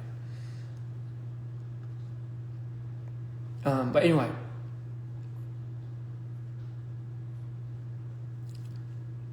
tour happened, and you could imagine it's every fucking thing, every worst nightmare. We put so much money into the production, which we did not design. Scott had his ways of setting up the tour. So even from the element of bringing that tour to life, like, that was all in Scott's budget. Like, I don't know how much he spent like a fucking shit ton of money in that, but that was all production. Like, that was all of that. And my only thought was like, damn, I finally get to see the fans. I finally get to perform in front of our crowd. And, you know, like that was the last of my thoughts. Like, that, you got to understand that was meant to be what I was excited for, like, bringing Mitre to life, being able to see the fans that I finally reached was like something that was so important to me. But the fact that the matter of the fact was, like, it just, like, that was like, I couldn't even process that. And then we did one show, we did one after the other. We started in the States. And with each show, I remember, man, like, I was, like, after I did my thing, it wouldn't even feel like I'm the artist. I'll be like, fuck, I'll go to Tarbin, I'll tend to him.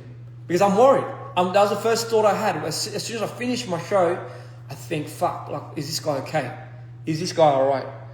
And you saw, I mean, I'm sure you've seen his documentaries and stuff, but, like, he's like, those moments where you see in the green rooms where he's having a hub, that's all real. Like, that was like pretty much most of the fucking shows we did. So there was no time for me to process how I felt about any of this. But you guys got to understand, I knew there was like a big part of me that I wasn't addressing, and that was like, yo, I thought this was meant to be your salvation, man. I thought this was meant to save you, not kill you. And that one thought was a thought that drove me into oblivion. It was like after the 10th show, I think, I started cracking. I started cracking because why? There was no support. Tarbin was smart enough. He found Hyunsu. Like, he found that guy to go with him on tour. I'm not used to that. Like, I don't know what managers are. I don't know. I've never had it. So there was no real support system for our artist structure. And this is one thing I realized during that period. I was like, damn. So this is what we need. We need more support for our artists. It was such a unusual. But here's the reason. Being an artist myself, I think that's what I can kind of now understand is what is needed. I kind of always thought maybe I was the support for live, but now not being able to differentiate that and really kind of split that off. I never really took it in a way where, do I need that? And I was like, fuck, I do. Like, I really do. Because we didn't even spend any money for hair and makeup, you know. And to some artists, that's cool, because for me, that was the whole stick. It was the whole, like, conceptual makeup. So fucking hell, I would be doing my makeup for the first 2 continents. Like, I don't know, I'll watch YouTube, I'll learn. And those were the moments where I would start crying, just in the mirror, just because live went up first and I went up second.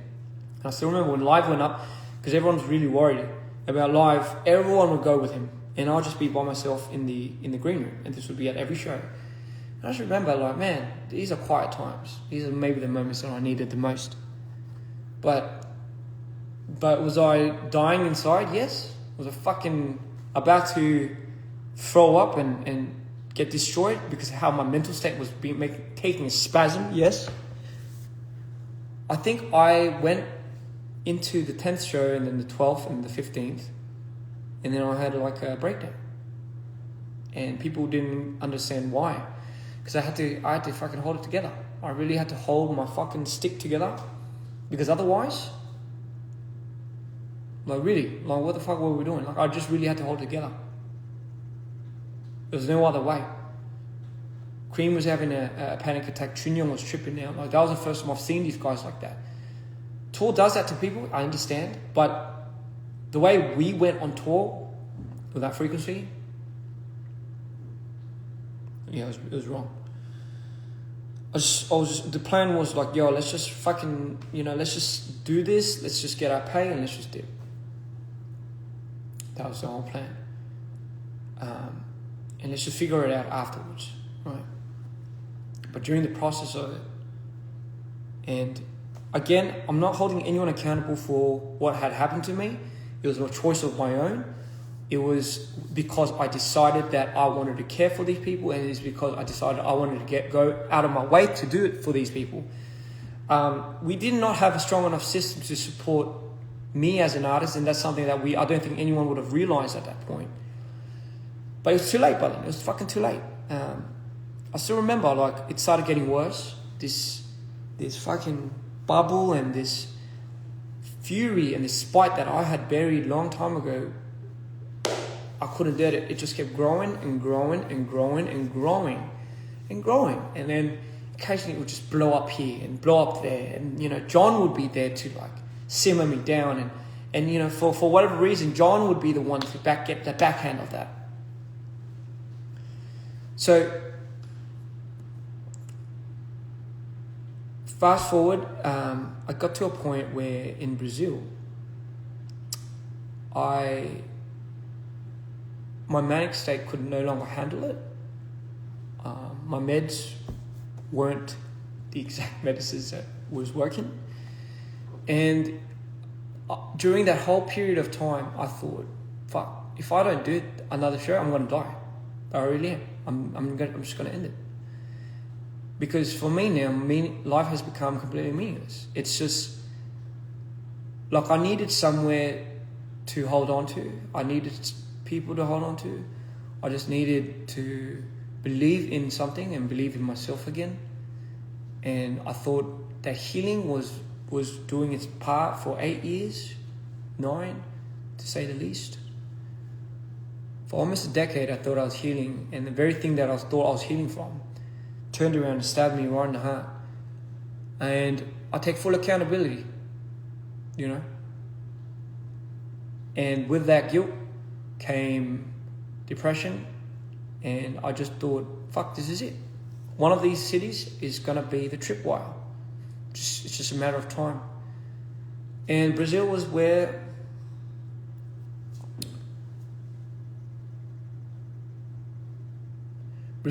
I made my first attempt at killing myself. And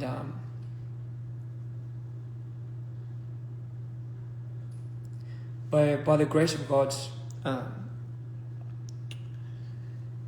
John walked in, I think just in time, and I was sent to the ER.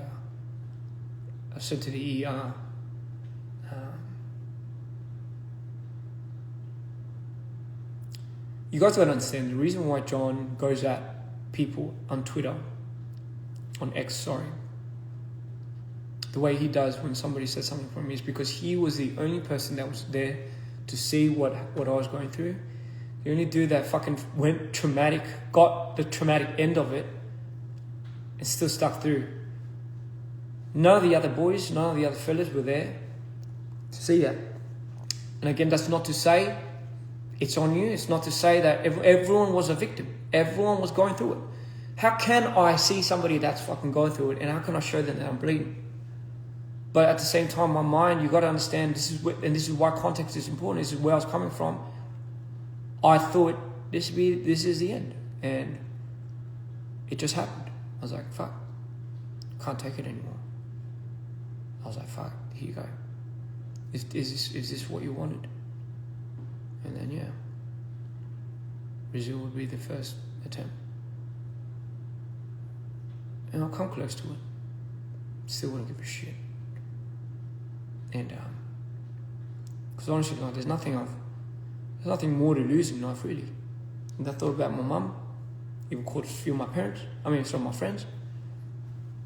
But when you're that fucking gone, you just, and you black out. I can't control my fucking manic state. I can't control my other states. I just can't fucking do it. And I know this is why it gets so fucking tricky with the whole DRD thing. But guess what? Fucking went to the hospital, stitched me up really good. Lost a lot of blood, but was a bit sick, couldn't walk properly. They told me that I needed to recover, but we had our show the next day. And nobody knew about this except Jeff, Rami at the time, thank God she was there, and John, and our security guard, our bodyguard. I told everyone, nobody has to know. Nobody needs to know this. Because everyone's fucked up in their own minds. Like, what the fuck would this do? So, I'm sure our fans noticed it back then. It's not like it was it's not like I could hide it. But I did.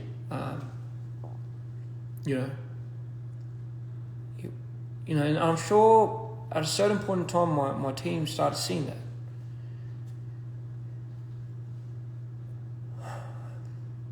It started seeing more than one, and over the next period of time, it would develop into like a series of how do I distract myself? How do I find ways to live another day? How do I fucking just go through this? And the switches, oh my fucking God, the switches were so bad. I needed to be on such hard medication to just be able to turn one off. And when another switch happens, it splits off into like fucking two more, man. I just black out my blackout intervals would go from about a day, long years ago, it would go from a day to now, like a couple of days. I black out on stage, go to like a week, and eventually, by our 45th show on Sydney, our 45th show, that would be the day that I knew I couldn't do the 46th. Sorry, our 45th show was our last show in Sydney. Our 46th show was our show that was meant to come in 2 months in Korea. I don't know, I woke up and I'm like, I'm in Sydney. How the fuck did I do 45 shows? And I opened my eyes and like, we've got to do one more. And I still remember. I told everybody at that time, I was like, I can't do this. So rarely do you see me say, go back on a plan or go back on something that we were meant to do. So rare. But I knew if I did this show, like I knew at the state that I was at, if I went through this show, I would, I don't know when I'll come back. And if I didn't come back,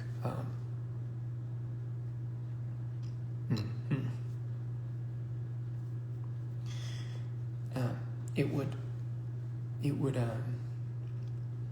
like, I've never been more terrified in my life. Yeah.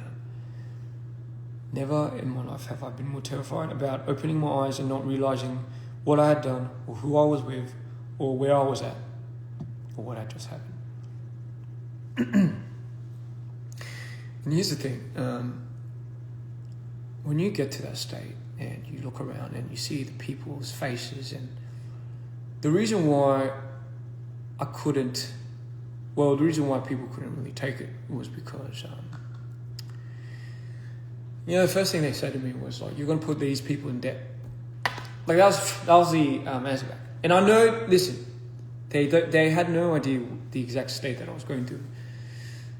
It was a request, but at the same time, like if I had just not done that show, obviously it would have put all these people in debt. Like not just the promoting side, just a lot of the workers. So you know what? Just hearing that, what do you think I'd say? I'm like, yeah, fuck it, man. Like you did it up to this point. You did it up to here. Why not? Just fucking, who cares? It's not about you anyway. Just fucking go for it.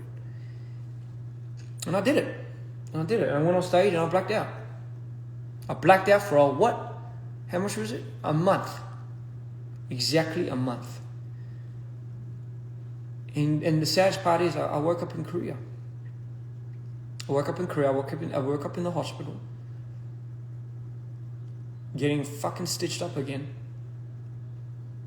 And then I was like, man, what happened? What the fuck happened? I was doing a show in Sydney. And then you understand our support system, like Rami at the time was on deck. She's filming all of this. And the reason why we record all of this is not just for me, but for us to understand what is happening with me. It's like a log where I can't. There's only a certain amount of time when you get to a point where you ask somebody and they won't tell you.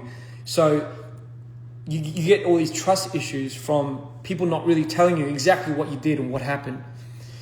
And a month is a fucking long time for you to black out. So I was like, please, with all due respect, I deserve to know what had happened or what the fuck's going on. And then we went down our list. And, like in Sydney, after that happened, that's when my high school mate, my best mate from school, Ronald, appeared. And he just came for the show. Like, bro, the dude just came for, like, to support me, as he always does. He didn't know what the fuck was going on, especially DPR. He just saw me switching and he was like, this guy needs help. This guy's in trouble. I've known this guy since high school and, he's been the same ever since. So I was desperate. I was so desperate. You don't even fucking understand. I was desperate. I just needed anyone by my side. But I didn't have the audacity to even begin to ask Tarbin or even, you know what, Cream stayed around for a bit. Cream was like, you know what, like he tried, but it's not on anybody. Like anybody in our situation at that time was going for it. They're fucking ruffled up. But I was like, fuck, I'm gonna send it. So in Sydney, apparently, looking up all the shit that was shot, and I made a few more attempts. Ronald saved me. My other friends saved me. In all, while all of this was happening, Jeff was keeping monitor of all of this. So he was sending all these people to help me out. He was orchestrating a lot of these things to pull me out of these moments. No one else was there. No one else was fucking there to see what was fucking going on and being rattled. Nothing. Even I wasn't there, So, just fast forward, Korea, woke up. Like, what's going on now? Oh, no, this happened in the hospital, this happened here. First, and you were like, man, in your psychosis, you were like, yeah, you said you needed a team. The first thing you kept calling out, you need a team. So I was like, man, maybe I do care. Maybe I do want to survive. And we had another show to do. We had to reinvent the whole fucking thing. And apparently you're like, yeah, you're halfway doing it. You're halfway done it. I'm like, so in my psychosis, in my manic state, I designed half of the show already and all we had to do was end it. But I know everyone was think about it, man, 45 shows at that state, fucking do your head in. But I was like, man, what would it mean if we didn't do this and we're just proving that to the world that we could do this, we can't do this without Spot. Like, are you just proving that, guys? Because everyone wanted to pull the plug because they saw the state I was in And I'm like, what, now you guys want to pull the plug? Like, now you guys want to fucking... So, no, we were talking about it. And it just something switched in me, something clicked, and I was so pissed off, and I was like, you know what? All right, I get it. But we have to do this show for my sake. Because for me, my deal was, if this show doesn't prove to me that what we do is worth anything here, like at least what I think personally, what we did, like doesn't come to any part of what we believed in, I'm just gonna fucking, this is gonna be the end of it. Like I'm just fucking do my head in, this is it. Like give me the affordability of actually just doing this with you guys, showing it to you guys, showing us that we don't need somebody like that, and we can orchestrate it simply by us. Let's show them that we can do that. You know, I went full fucking tyrannical on these guys, and that was the first time I ever did that. Forced everybody to just do this show, you know, because if it didn't, it meant I was gonna die. But I didn't want to fucking put that on anybody.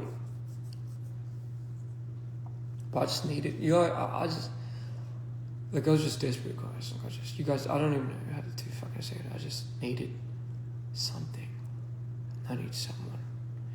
And I needed something that was real. Just something that was real. You know, our fans would obviously be devastated. But trust me when I say, you know, you guys were, for me anyway, the reason why I try to hold it together with every single show I did. I didn't want to give you the impression that this was like, I'm crumbling or this was crumbling. I wanted to give you the impression of somebody that was like meeting you guys for the first time, hearing your stories, and fuck, those are the moments that brought me back. Those little walks I had back to the cars, and hearing your stories about how this saved your life, and I was like, man, this has to mean something. Like, yeah, this is something. But, you know, internally, like, all of this was fucking going on. What I did, what he did, what they did with this and that. I'm like, fucking hell. Just fucking hate stuff like that.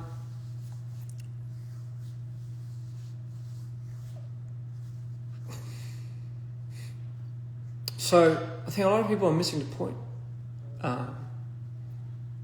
So when all of that finished, and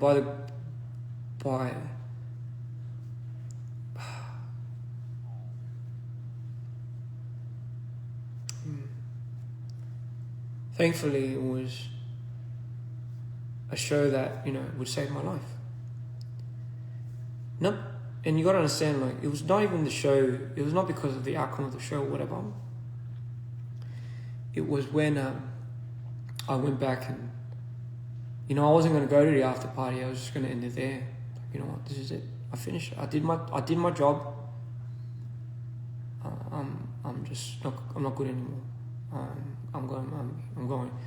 And for some reason, I felt like I had to go to the after party, and that's when I saw everybody celebrating and everybody like crying and you know, feeling like they've overcome something so big that it was so inspiring, and I was so in awe when I was seeing this, and I was like, wow. So this is what it was. Like, this was the energy. Like, this is why it was so important for us to do this. This is why it was so important. It was so necessary, sorry. And that's what I took from it. And then I met, and from the darkest era of my life, where I thought there was no coming back, where my idea and image of people were just so vaguely just distorted, I started meeting these people that I had in my life back in my time. You know, some of which you might know, you know, like Ryu, Jono, Josh. Like, first it was Ryu and his wife Sarah. And you know, like, that's when I truly believed there was a God, because how could there not be? Like, if we're suffering like this, if I'm suffering and I'm not even allowed to acknowledge my suffering, like, what good is it? Like, what is the good that really comes from it? The good that comes from my heart. What does it all fucking mean at the end of the day? And you know, like, these guys that I met, during that journey just helped pull me together. I don't know what it was. It wasn't even anything that they said. It was just something that they just brought with them. And just like that, I just went back to LA.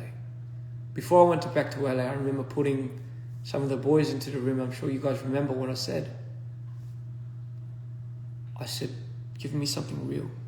Otherwise, you can't leave the door. I said, just give me fucking anything, bro. Give me anything. Anything. Just give me anything. And the fact of the matter was, no one could give me anything. Financially, emotionally, just nothing. Yeah. And that's when I knew. I was just, I don't know what to do when I go back. And this is when the talks of the masters started coming up, Tabin's masters. I hate that we have to boil it down to the value of what Tabin's masters were.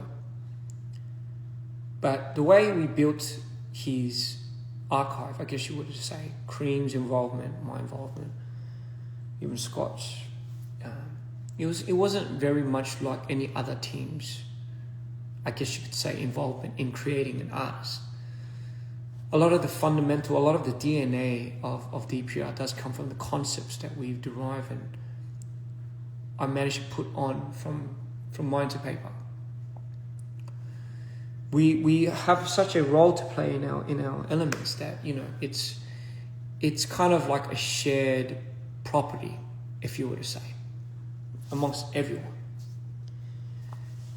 We missed a lot of the payments. I'm just speaking specifically, I'll speak for myself. I missed a lot of the payments. I never really got a cut of anything. So I'm just going to speak financially from now, like from this point.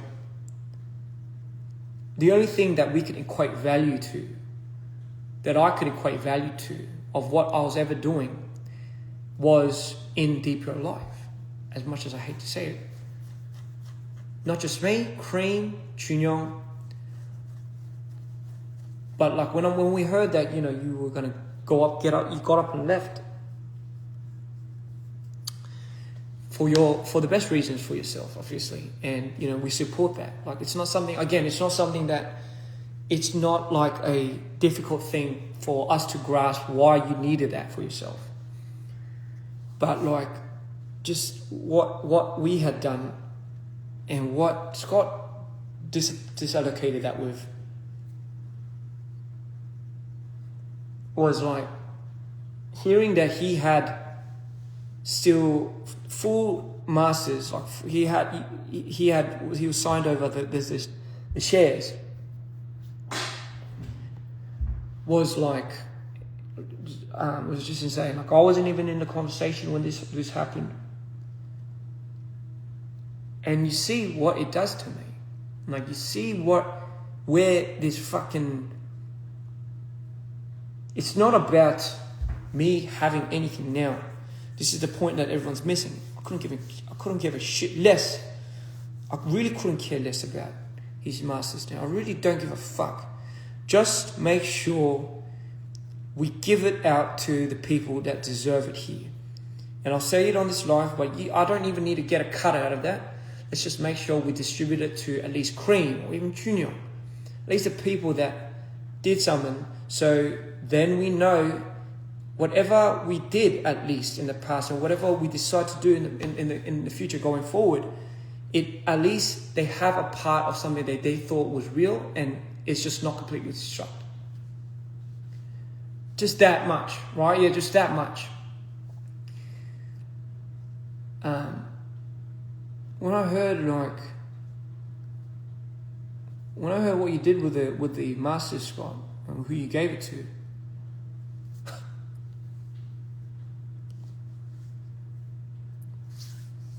fuck, it does my head in, bro.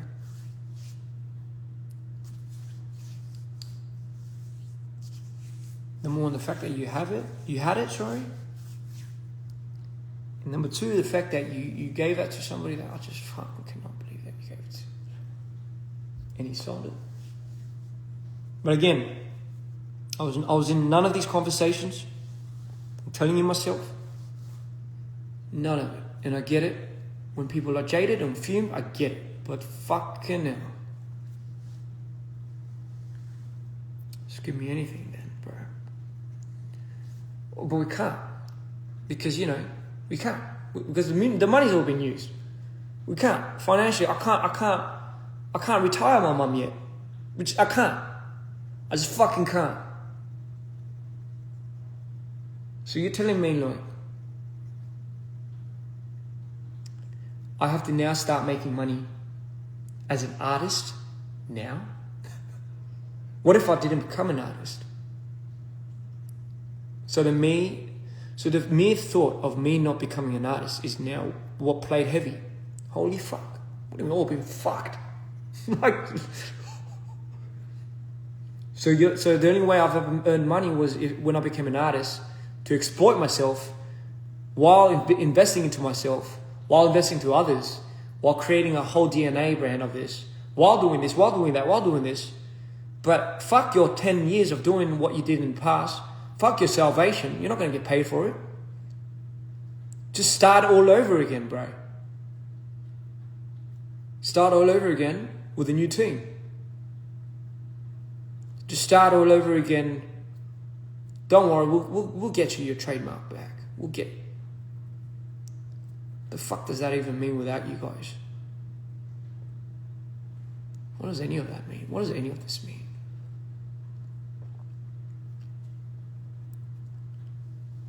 You don't even understand. The idea, the image of what I had for us has been destroyed. The people that were in that image and the vision and the picture of who I believed in and celebrated is no longer here. And you can't say it's because of this and because of that. Because when I had said, we need this, I need this, and we need this, and everyone had their own agendas, and everyone had their own choices, don't ever for once think, ladies and gentlemen, that anyone was gaslighting anybody. Respectfully to all parties too. Nobody is gaslighting anybody, especially here. No one's in my ears.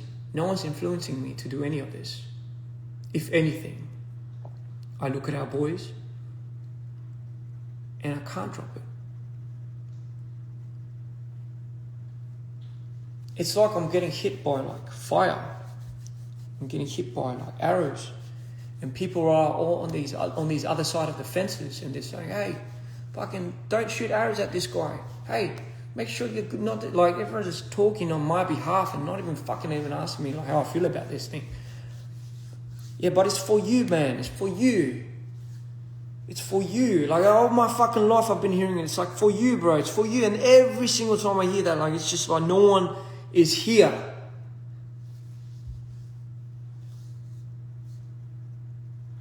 So I don't want to hear that anymore. I don't want to hear it's for you. It's for you. Don't worry, man. I'm getting this right. Don't fucking say it. I'm not doubting anybody's intention, and I'm not doubting anybody's will for things, but you have it all twisted. And nobody even bothers to listen anymore. You don't think we've tried? You don't think I've tried? You really don't think I've tried?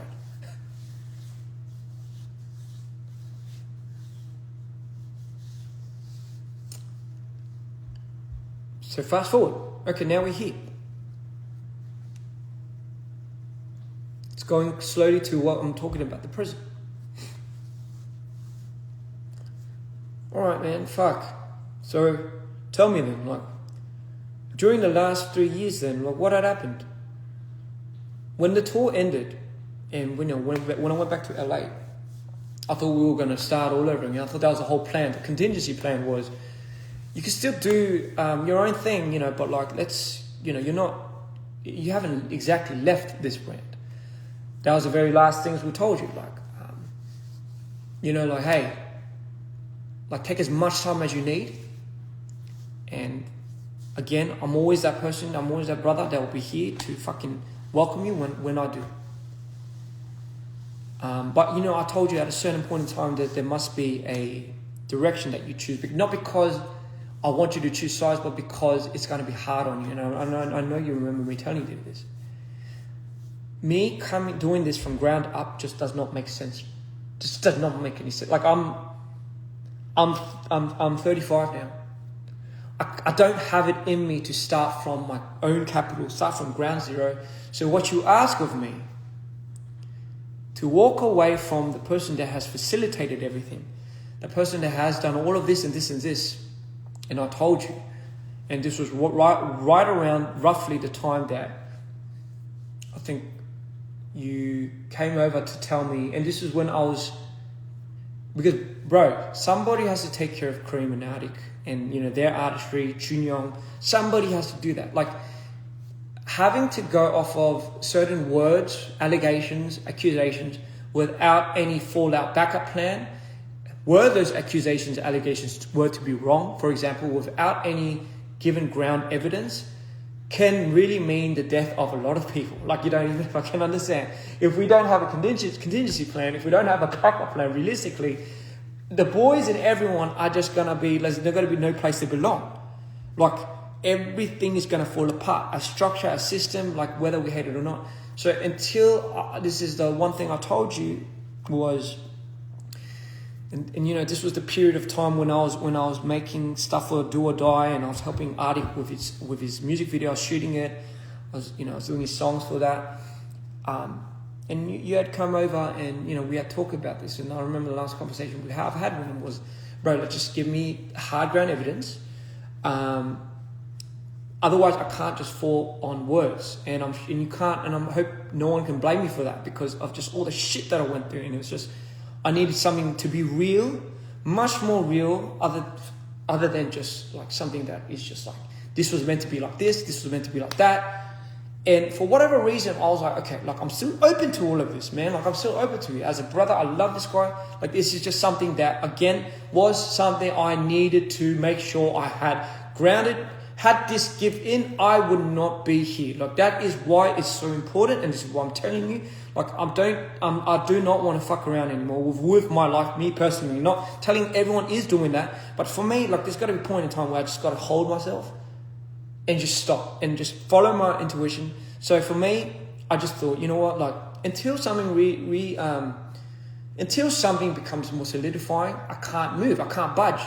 So you know why it's such an awkward situation when the dude that I'm trusting, the dude I have to trust, and the reason why I say this is because I went through with my mum, all my attorneys, all my lawyers, and I went through a lot of the documents that, you were filing and I was meant to file, and all of these things that could have been and would have been marks of, like scum, like we just fucking auditing. That's what that's what Ronald was there for. That's what I guess your mate Matthew was there for. Ronald was my finance guy. He was in banking business for more than 8 years or something. So if anything, it wasn't like I didn't have these people that didn't know what they were doing. I had the people that were biasedly on my team that were meant to work against these type of people. So while that was happening, I'm sure like a lot of these other third parties were like drafting a scenario of their own, trying to find the means of getting this. And all the spectrum, I'm just looking at this one dude. I'm like, would this one dude, Jeff, right? This guy that got like all these things and gifts and, went through the hardships with us when we were at our financial loss, stuck by everything contractually, like on paper anyway. And on paper, I don't know what we were talking about. On paper, where it matters anyway. Our relationship with him is transactional. When people are saying like, oh, but he's using you. Yeah, but I'm using him. It's a transactional code. And as long as it's transparent, it's good. But for the most part, for me, because being with this guy has to be transparent with me. He has to be. Like, he can't risk that. Like, you got to understand, like, it's not just, we don't have like these things that like no one's like at risk. Everyone is has something to lose for. Everyone, especially that dude, especially that dude. So a lot of the things that I'm hearing, a lot of things that I'm reading with a lot of these files and these lawsuits, just doesn't, I don't know, brother, like it just doesn't click with me, because I'm like, why would this guy do it at our most demising time when everything is coming to the light? Why would somebody that was with us for those many years all of a sudden decide to be like, oh fuck, after hearing all of this, after getting a lot of these speculations, I'm gonna fucking do you double. I'm gonna double down and I'm gonna just take this from you. Like, it just doesn't make any fucking sense. It just, I don't know, just spare me for me, it was just the talk. I just need some more hard evidence. I know, and you know, it's a bit of an awkward position, guys. The reason why I needed to address this is, do you see how I have to work alongside this business so I can make it fruition to be able to support the team that I have now?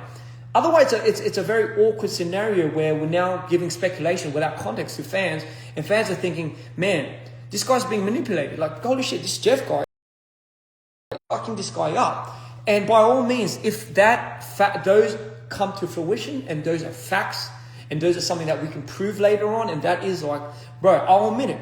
I'm fucked. I'm gone now. I have to go to the psych. I'm done. I'm done for. But imagine, just imagine in a world where like we don't have none of that. I don't have no comms. I don't have no information. My mom's working right next to this dude. We have the lawyers on our side working not with, but against this guy as well, and vice versa. There's just nothing, and we haven't done up anything for the last 3 years, for the last 3 or 2 years. For me, it's important because when I look at Chunyo, when I look at Arctic, when I look at Cream and Arctic, and when I look at myself, it just, over the last 2-3 years, just like you have been putting out albums of your own, they needed something that of their own.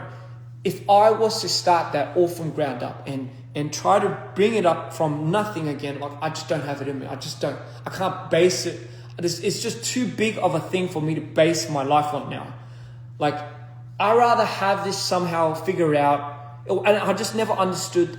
And maybe this is why I didn't understand why there was so much, why it was so hard for people to get the trademark here, I just never understood this, because I said the dude's representing me. And then I'm like, then the people were like, no, but don't trust this dude. But I'm like, but you trust that guy.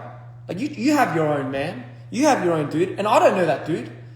And if anything, like, why would I trust this dude? Like, I'll trust your word. So then remember, like, that's something we said. Like, as long as it comes from our mouths, we're not going to trust anyone. And I kept that. I kept that fucking key, and I fucking went with it. And I said in our last conversations, I'm like, listen, this is why I want to distribute it.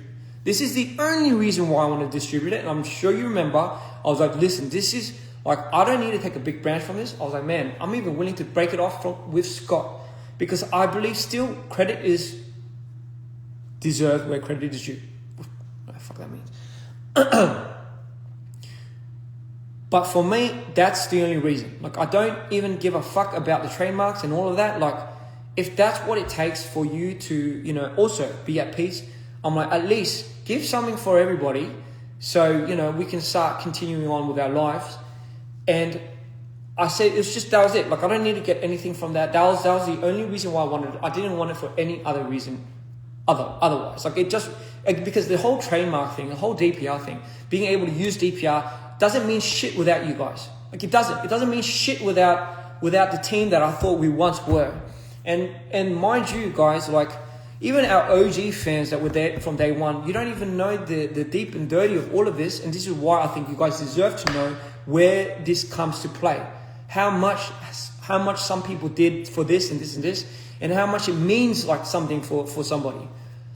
Fuck, when people have a go at me, when all these fans are having a go at me for like losing you, for like being the one to having these malice judgments, for being the one to have lost you, to have gaslighted you into leaving, when I'm the only one that's fucking protecting this brand and just in the hopes of keeping it alive, I'm like, it's an awkward conversation every single time me and the team are here, and we're just looking at each other like, someone's like, hey, can we have a DPR Live feature?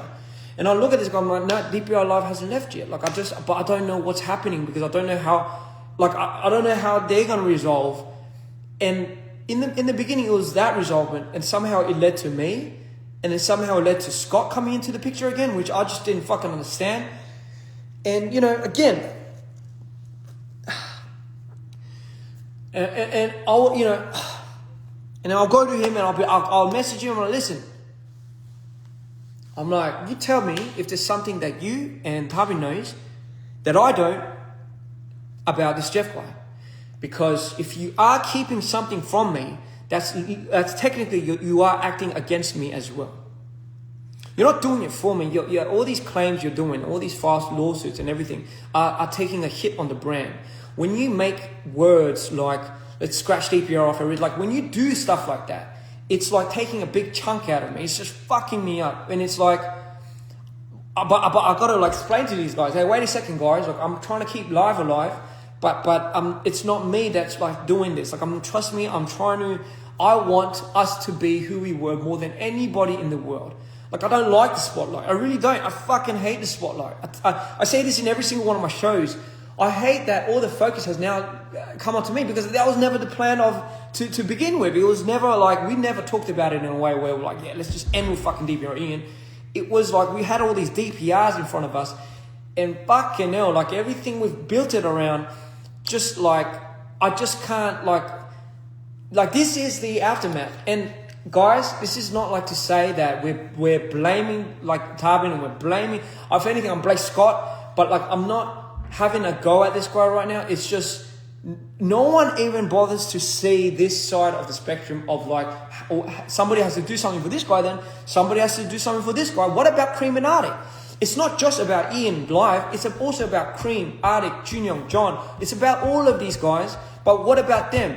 Like what about them? I hate it when I see fans saying like, fuck, it's like, man, they only know Ian and they don't know Cream and Arctic. They're not a real DPR fan. How can they know Cream and Arctic when Ian is the first, and when this is the introductory to that? Like it's my duty to make Cream and Arctic into something so big, so they have their own following, so they have their own knowledge. Because the realistic part of it is we are only assigned to what we see and what's exposed.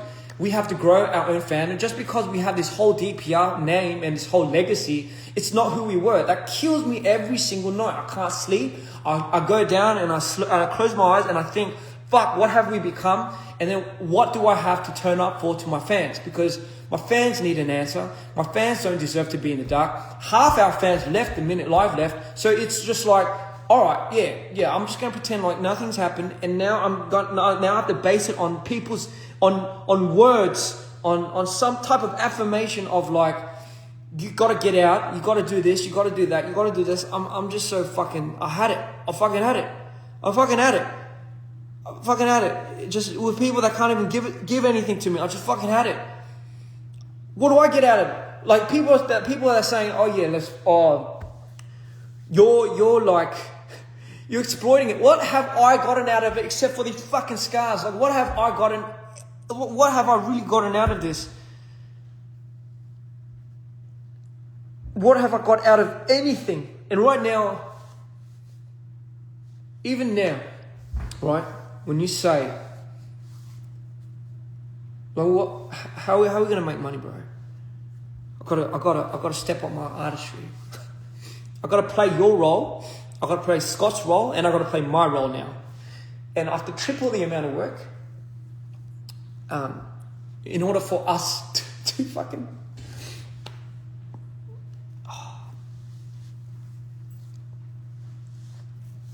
Gotta look out for my people. I can't. And for those that are like wondering what the state is like now in DPR, I mean, over the last 3 years, we did a lot of things. Like we had Arctic come out. That's a big sense. Junyoung's brand has come out. Cream and Arctic's combination, Cream's solo album. You're telling me none of this, all of this, meant nothing to me, even in the last prior 3 years. Like, it's like we're just kind of funneling through it. It's like, yeah, let's go look beyond this, man. Look beyond it. Come on, don't be stupid. You're being facilitated again. You're being used. You're being utilized in a very unfair, uncanny way. In a very fucking Like, you're being used, bro. And when I hear that from the dudes that are just out, not even in here, it's like, man, I can't fucking comprehend this somehow. Like, I just can't. Oh, but it's for you and everything. And it's like, all right. But what about these boys? What about these guys? Like, what do we do?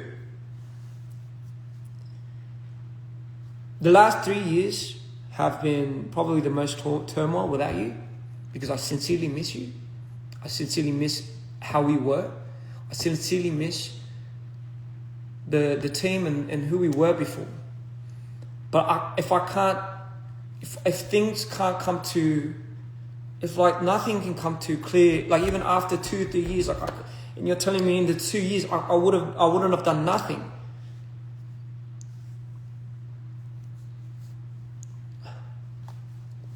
That's why I said, give me something that's hard and that's real. Give me something that's hard evidence, that's just real enough, that's like, that I can trust and I can at least somehow form something, solidify. Because what if you think, right? What if you matter? What if we're wrong? What if we're wrong about all of this? What then, bro? What about the dude that we're like fucking trying to defame right now? What about that dude? What if we're entirely wrong about this dude and then we just completely fucking obstructed this guy? What happens then? Is there no like...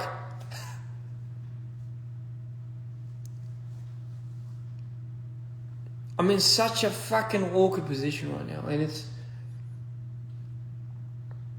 and I just decided, I'm gonna finalize my decisions based on just evidence. Because that's the only thing I can really go off of. And you can't really fucking blame me for doing that, hey? I just need something to be real, man. And I know for the audience, the last 3 years was just reconciling with who we were and what we were now, and just the comparison of that was fucking obstructing me from everything. Like our tour, I met the only thing that ever, our Reborn tour was a reminder to me of like who we were and who we are now. But yeah, I didn't have an answer for it. Like I missed who we were, even with all of that, DPR IAN meant something because it was with DPR Live. To be completely honest. And when I lost it, I'm like, why am I even doing this? And then Arctic's like, man, I've got to do my own thing. And, Cream's like, I've got to come out with my own thing. And during those turmoils, I'm like, man, like, do I have to just use this as a distraction or what? Like, I'm on the fence. After the Reborn tour, and, it didn't do too well, I went insane. The whole album, Dear Insanity, was based on my insanity. Because during that period of time, there was too much drama on trying to find and adjust to a new team. It wasn't like how it was before, eh?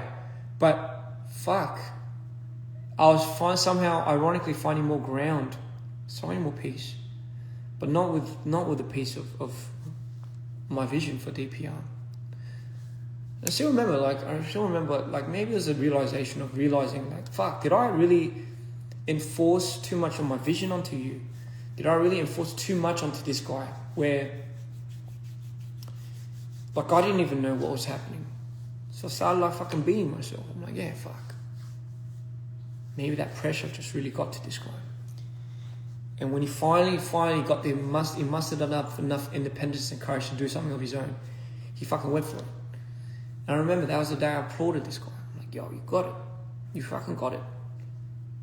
But fuck, I didn't know what was being taken away from me in my own district. It took me 3 years to get over it. It took me about 3 years to get over. And here we are. And, now I'm in a place where I have a new team. We have new structure. Everyone's being treated fairly, financially and everything. And for what, and all of these things that we need to maybe uncover personally later on, like with our things, it's fine. But for the most part, I needed everyone to know the context of what's going on now with me, because everyone's just like fucking having a go at me, everyone's talking for me and all of that. Like, please guys, like, it's trust me when I say DPR is in my best interest. Again, you're missing the point. Do I have to make it a thing where I have to bring attention to how much somebody does and who does what? And maybe because everyone's making it personal. Fucking hell! Like, I hate doing that. I hate becoming like that. I don't agree that I did enough for me to do all this. I agree that everybody had a huge role in this. Everyone went through it. Everyone was a victim. Everyone went through their demise. But the only part that nobody was really listening to or really heard was just my part of it. And I tried to keep from it. But fuck, if I take that context out of the story and what you're looking at is like, I get it. I get why everyone is like thinking that way. And which is why now it was the time I spoke up. It was purely for that, because it was harming everyone here. It was harming them. It was harming him. It was brooding me up.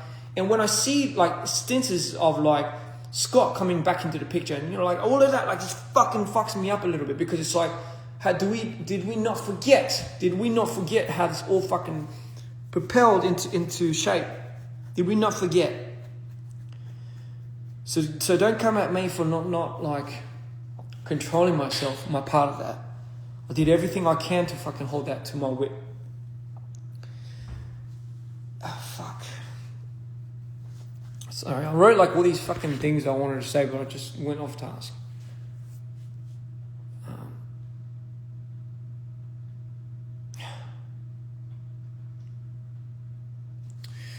Like, you guys got to understand, there's just so many things to fall on if things don't go right on the other end. Like, if you could have more instances where you meet like another Scott. What if you meet another dude that actually fucks you up even double time? Like, what happens then? Like, there's just all these what ifs that I just can't plant my judgments on anymore, and I can't really go forward, because I don't want a movement that's like saying, yo, get him out. If that should have been done, that should have been done ages ago. Give him what's his, like, again, it's not about that. Like, I don't really give a fuck about that. Just like the people that I've done it with, it's just, as long as I know you guys are solid, man, as long as you guys care, well, that's just literally what I honestly care about. Some gratification along the way, yes, it would help quite a bit.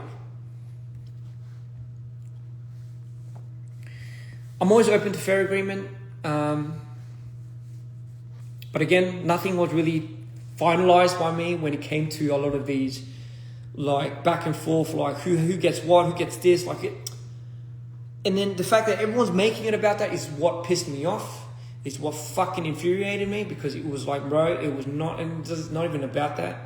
It might be about that for them, and for whatever reason, please respect that. You know, don't have a go at them, because it's just maybe their intention was that.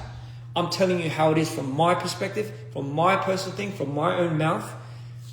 My goal right now is just to rebrand and rebuild us into who we are going to be into the future. And I can't really do it if some things are just kind of being like in the way. And I'm not saying it's going to be like fixed in anytime soon, but for the record, ladies and gentlemen, no one is fucking in my ears here. No one is like manipulating.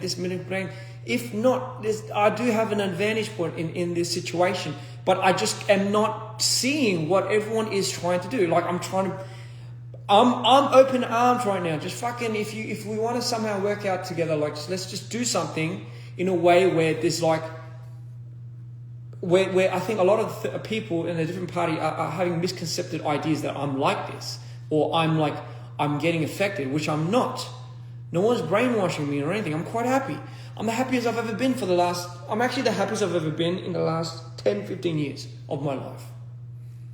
With all of this said and done, I am. I'm grateful for the new team that I have now, like June, Sue, Claudia, Ronald, Josh, Jono, Christina, Emmy, like all of these people, right? Like, are at the stem of Amanda. So I'm sorry if I forgot your name, Hugh, and all of these other people. By the way, are at the stem of what builds the support structure, because they can help Chunyon, Cream, Arctic, and all of these other people that are working in these infrastructures around the clock for us. I'm always going to be forever grateful for that, because if not, I would never have picked myself back up to this very moment. I would not. You know, like it's like we're skipping the whole prologue and we're skipping the whole narrative. We're jumping to conclusions, really. That's really all we're ever done. But again, today was just for me to clear up the air with what was going on and what my life story was. I just needed someone to talk to. I know it's kind of sad that I have to like sit down and talk to a phone and about like all of what's really happened to me. It's kind of like, it's therapeutic, but at the same time it's not, because it's like, it's kind of, I just don't know how it really boiled down to this very moment. Because like, I hate being victimized, guys. I really do. Like, trust me, at the end of the day, I hate being so victimized. So please, like, just, save the pity party. I beg you. I'm good. All of the things that I went through was needed for me to come out on top. Were some experiences necessary than the other? No, some weren't. Some were not. But necessary. Like, I needed it. I needed it for myself. So, with that being said, I hope from all of this, we somehow find a conclusion to a lot of these things. Another thing I want to tell you guys is, for our fans, like, again, I know more than anything you guys want us to be that, right? And I apologize deep down in my heart for letting it get to the point where it got completely skewed. And I just promise you, my best interest is what I do, even for life, right? Like what I want to do for us in the future. Like it's not like I haven't given up. I was about to, but I haven't. And I'm willing to step up again. I'm willing to find a way into this light. I'm really willing to step up again and continue this and really figure things out and work up, because at the end of the day, we deserve it.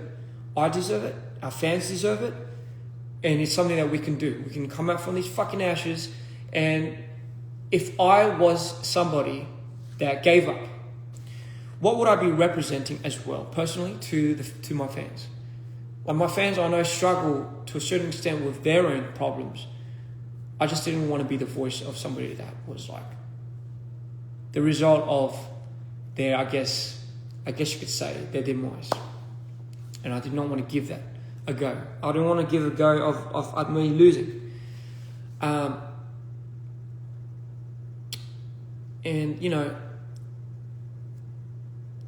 it was a saying that I've learned from all of this. It's like, if you want to show a person who you are, then don't show the person who you think they need. And that was something that was what really got to me, and that's something I've learned. Again, a lot of all these things that I've ever talked about was because we had our own choices. We should hold ourselves own accountability for whatever we decide to do going forward, and whatever we did in the past. Let bygones be bygones, but at least know this. And again, for our fans, thank you for always supporting us. Thank you for supporting Carbon. Thank you for supporting even like, I don't know if you're like, but just thank you for supporting everyone in general. That's what we want. Like, we don't want it to be like this whole war thing, right? And here's another note to add to that. Some people can like some people for a different reason, right? Like, you should never ever bash somebody for liking somebody for a completely different to yours, whether it be more in depth or whether it be shallow or not. Let somebody like somebody for their own reason. It's like a banana, right? Like, we look at a banana and somebody might be like, I like the texture of the banana. I like the way it looks. I like the yellow going to a bit of the brown spots. I love that, that's what appeals to me. Somebody could be like, yeah, but I love the taste of the banana, right? But we shouldn't be at war with the one same fucking banana that we like, right? The banana would just be looking at you and be like, hey, I just want you guys to all enjoy it in your own rightful way, because everyone has to be innately being able to experience their own experiences in their own way without being judged by it. It's just not fair, guys. It doesn't make you more or less of a person. It doesn't make you more DPR, less DPR. I say this to my team all the time. Just because you're here for a short time and he's here for a long time does not make you any less DPR than she or he is. You know, it's like how the more you know, the more you don't. You know, like I know, and plus, trust me, I adore that we have like this huge pride and this huge thing of who we are.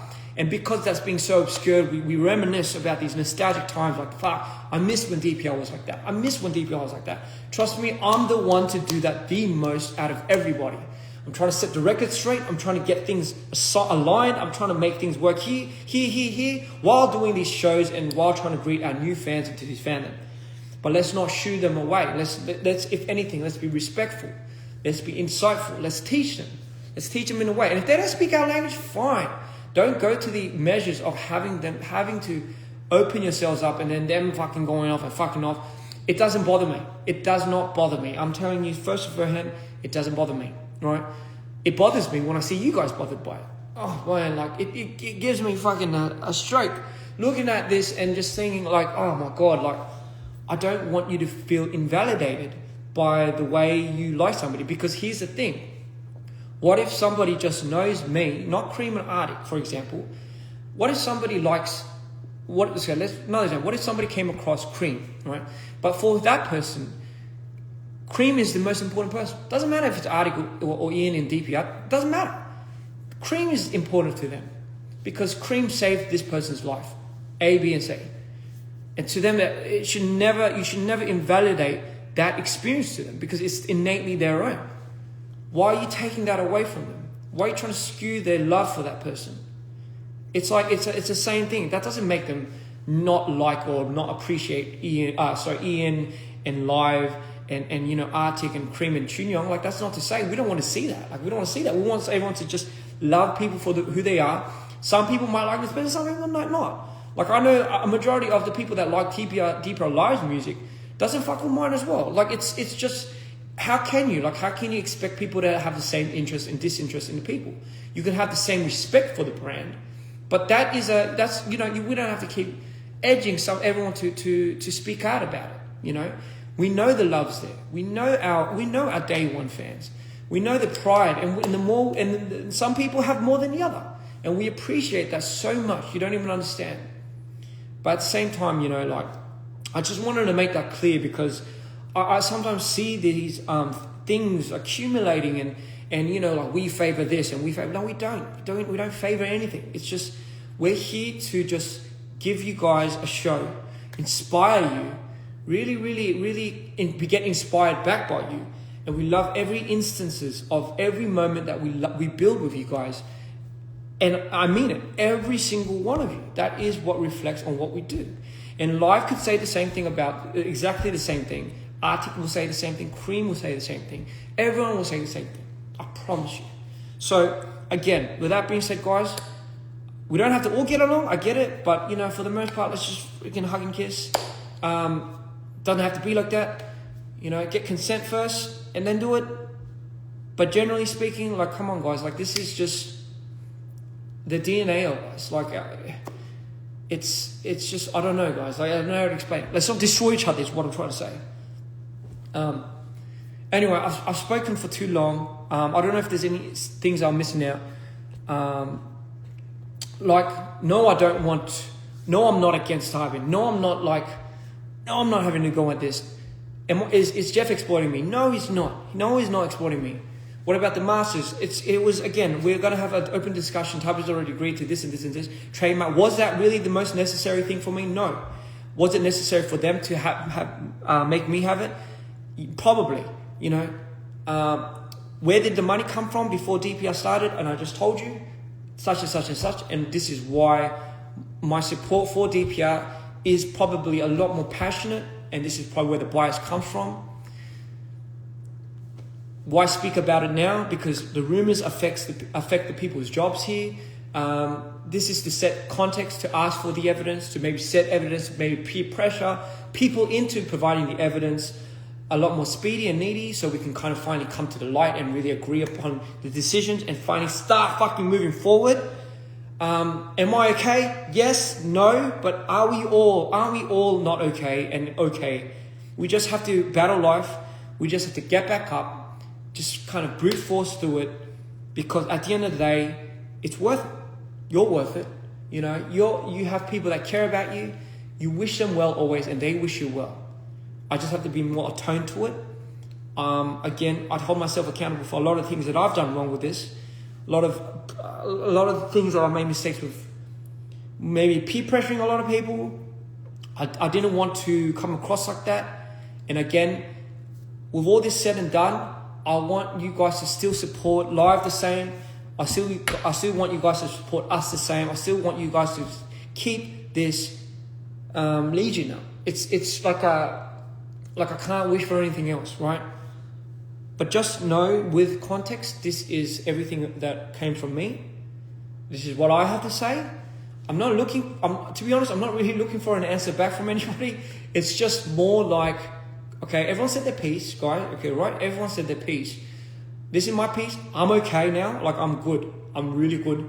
I'm fully like, I've settled it. Like I've resolved. My team has helped me get over these internal issues. You know, like fucking, how can I not, to be honest? How can I not, with all of that shit that happened? And I know everyone's going through their own battles, so please do not diminish anyone else's struggle, because everyone has went through something. I'm just talking to you specifically about mine.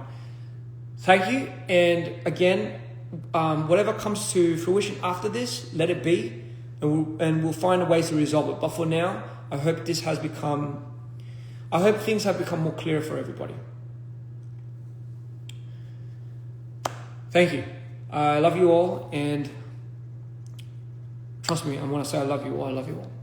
And again, no hard feelings for anybody, really. This is just a matter of the case. I'm just saying how it is. Thank you.